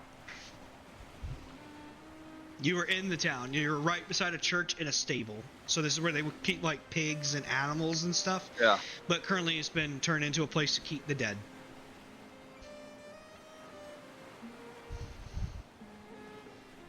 Is there any inns, taverns, anything like that around? There is one down the street from here. Alright. I make my way there. Yeah, you make your way over to the tavern. As you enter into it, there is a bartender who is currently serving. There's a few individuals in the bar. There's a gentleman in a red cloak kind of sitting there. I check my pockets real quick. As far as belongings, you still have your axe. You have your traveler's clothes that you would normally wear, though they are not in the best conditions. And you find about 20 silver pieces of value from coinage, and random assortment of gold and of copper and silver. At least I kept most of my money, so good thing. Mm-hmm. And I got a weapon. I got clothes on. Yep. Might not have. Oh, and I have my amulet. Yep. You have your amulet that has not been lost. Other than that, everything else is pretty much gone. Mm-hmm. I know I'm blooming. How much of what happened do I remember? As far as falling in the tree? Yeah. You remember all of it. It's vivid in your mind. Alright. You haven't forgotten any of that. I wasn't sure if the fall might have done something or not. No, you just don't know how long you've been unconscious or how much time has passed or what. Well, they said that the storm was 5 days ago, so unless it's been longer than that, which it could have been. Yeah, you don't know.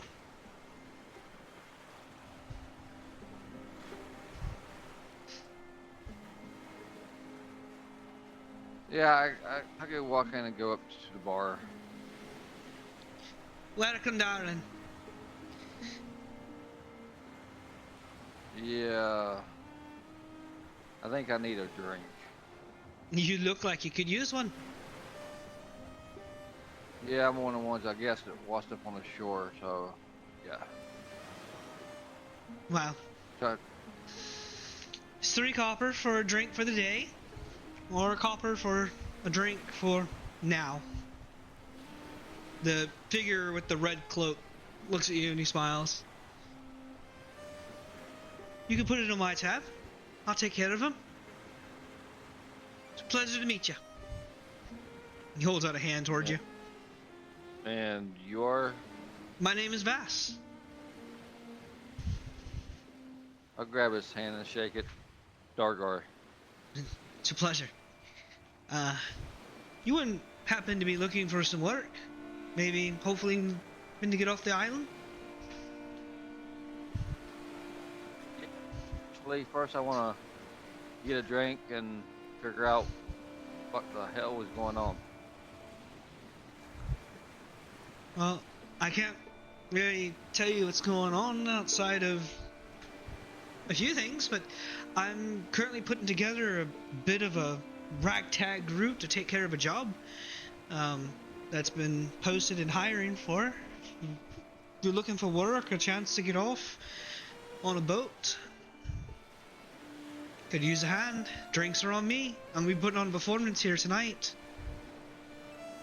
What do you mean a performance? He pulls forth his instrument, and it is beautiful. It is engraved with gold engravings. It has golden strings that kind of have a slight glow. The gemstones of the knobs have a slight glow to them. It is a beautiful instrument. I'm a bard. I'm a performer. I'll be performing here tonight. Roxy, give him a card. You see a little red-headed pixie kind of pop her head out of his front jacket, and she brings forth a large card and she hands it to you. I take it and look at it. Not that one. I hope you don't expect me to perform, because I'm not a performer. Oh God, no. I'm the bard. That's my job. So what do you need help or need? If you click people? load PDF in it, it will show. There's a captain who's looking for a group to take care of a job for her, and they need a minimum of 6 people. And unfortunately, my friend Roxy here doesn't count as a person, so she can't be added towards the numbers. I've gotten a number of us. There's currently 4 of us, counting myself. With you, we'll make 5. I might be able to convince some Roxy to count. Maybe. How big's your boat? Oh, it's not my boat. I'm no captain. I'm just a performer. But I'm hoping to get off Brizza and to start traveling on the sea. I could just use a hand. So you don't have a boat, so how are we getting off the island? There's a captain hiring workers to take care of a job for her, and as a part of the agreement is that she'll get you off the island if you do the job. You work with her or for her? For her, I suspect. I don't have the full details. She'll be here tonight.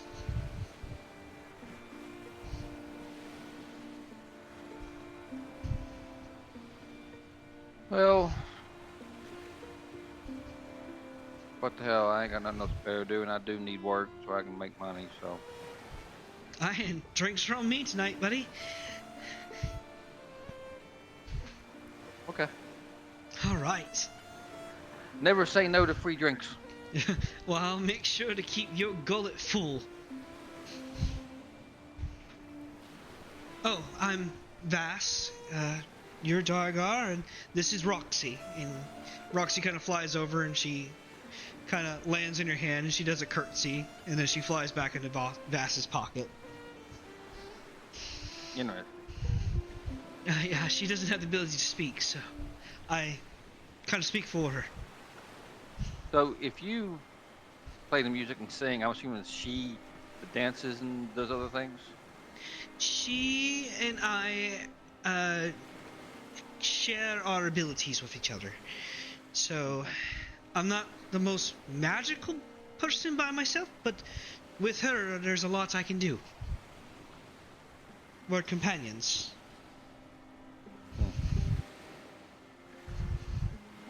You'll see tonight. It will be a show to remember. I promise. Oh, I look forward to it. As I smile. The best I can that a bugbear can smile. All right. We're almost there. I just gotta find one more person.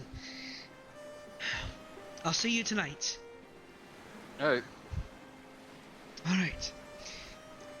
And he kind of gets up. He tosses a silver piece. Make sure he gets some top bottle stuff too, please. Bartender takes a silver piece. Will do. And she looks at you. She's like, "What would you like? Shots? Pitcher?" A picture of ale, and what do you have for food? Well, I have some porridge. I can make some eggs and bacon. I can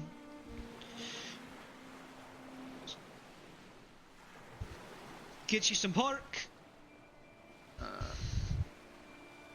Well, it is. Is it early? Is it still like early morning or It's like late afternoon. late afternoon?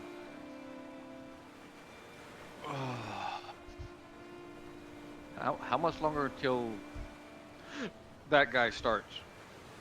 About 3-4 hours. Yeah, I got time to kill. So yeah, good meal would be good. Give me time to kill. That eggs and bacon thing sounds kind of interesting. I think I'll try it. All right. And she starts cracking a large egg. She throws some bacon onto a pan and she starts cooking it on an actual stove. You see her take a plate. She takes a washcloth, washes it off. Not with water, but just a washcloth. Puts it all in there, brings it over to you.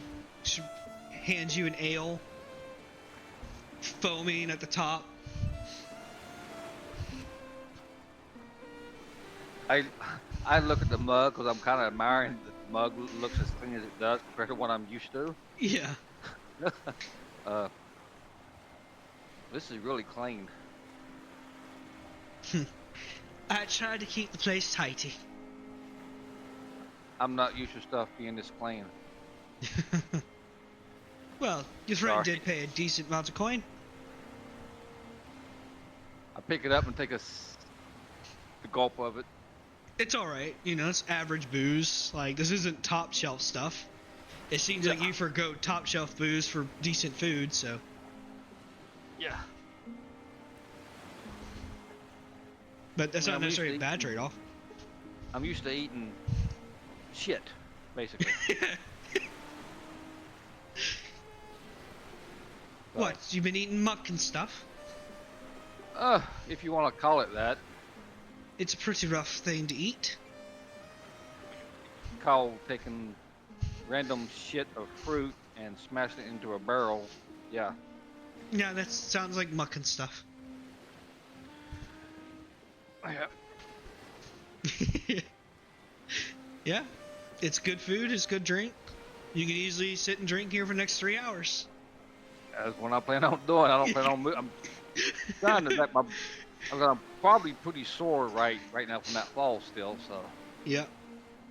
I'm gonna go ahead and change you over to the scene.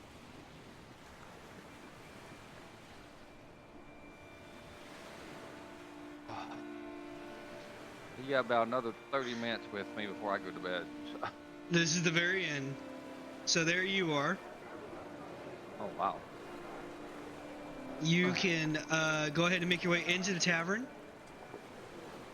Where's... Okay, I had to think there for a minute. I'm like, tavern. Okay, never mind that. Got it. This one's me, right? Mm-hmm.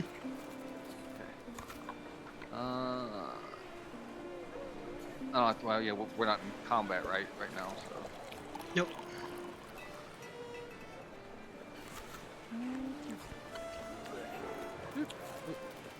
Wrong button.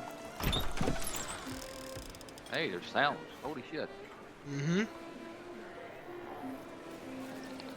Oh, it's a nice fucking establishment. Yeah, it's a lot better than the other stuff you've been through. There are walls, so you do have to walk around proper. Yeah, I keep forgetting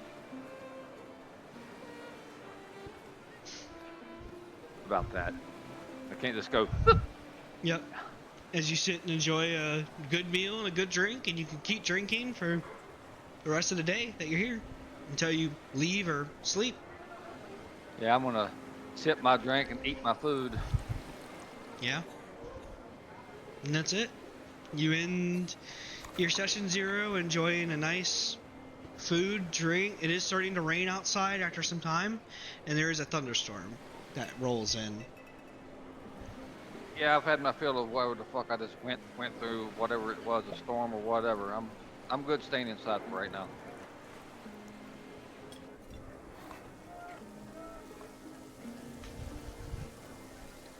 Did you enjoy your session 0? And I don't know none of the other characters yet, so. Nope. That's not the goal of this yet. Yep, You're here, you made it. I don't know how I made it. Somehow I fucking lost my ship. Uh-huh. Found on some island. Uh-huh. Fucking flew through the fucking sky for some freaking reason. Yep. And somehow survived to fall into the ocean, which I don't know how the fuck that happened. Mm-hmm.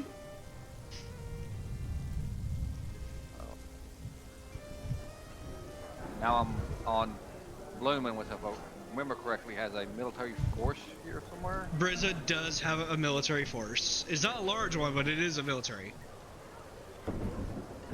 But you're also not a captain, So you're not like, no one's gonna look at you and be like, he's wanted, get him. They're gonna be like, Yeah. oh, it's another traveler. Eh. Yeah.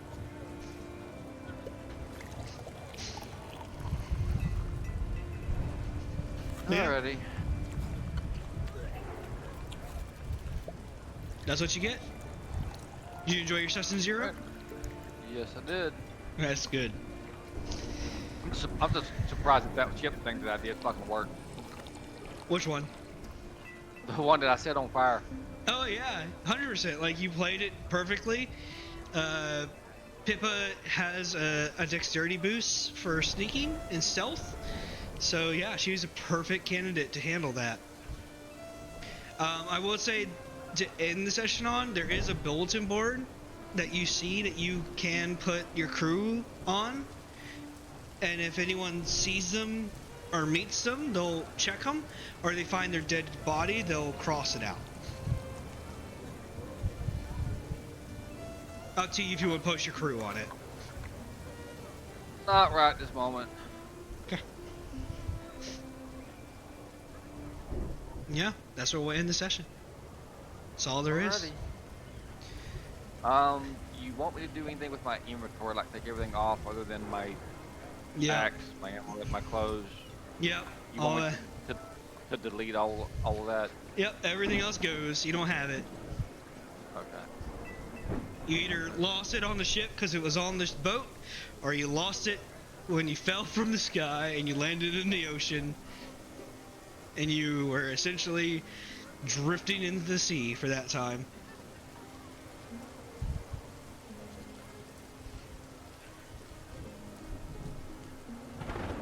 I will say you also see the halfling and the half-orc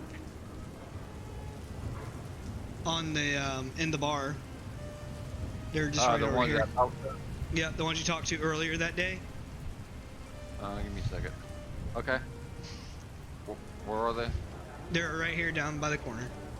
Oh, okay. Yep. But I mean, you guys aren't friends. You don't know them. You just know the halfling knight took care of you, and this half-orc bar was around his apprentice. But that's all you got. Hey. All right. Get some sleep. I hope you enjoyed. I did. Yeah. And for those watching the stream, I hope you enjoyed. I'll be uploading to YouTube. And next up is Boom, which will either be tomorrow night or Saturday night. We'll see what happens. But yeah, that's the end of that. I was hoping that bartender would have put that powder in that fucking barrel. Yeah. Thought if he would have, I'd have been like, yeah, this is gonna be a fun day.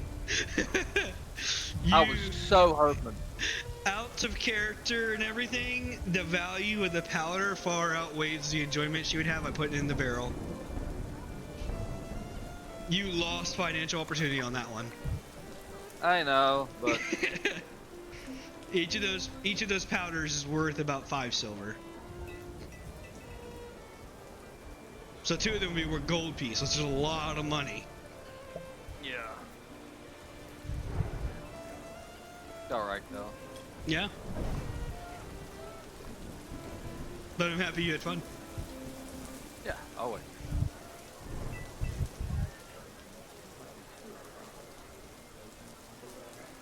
Alright, yeah, I'm gonna jump off here.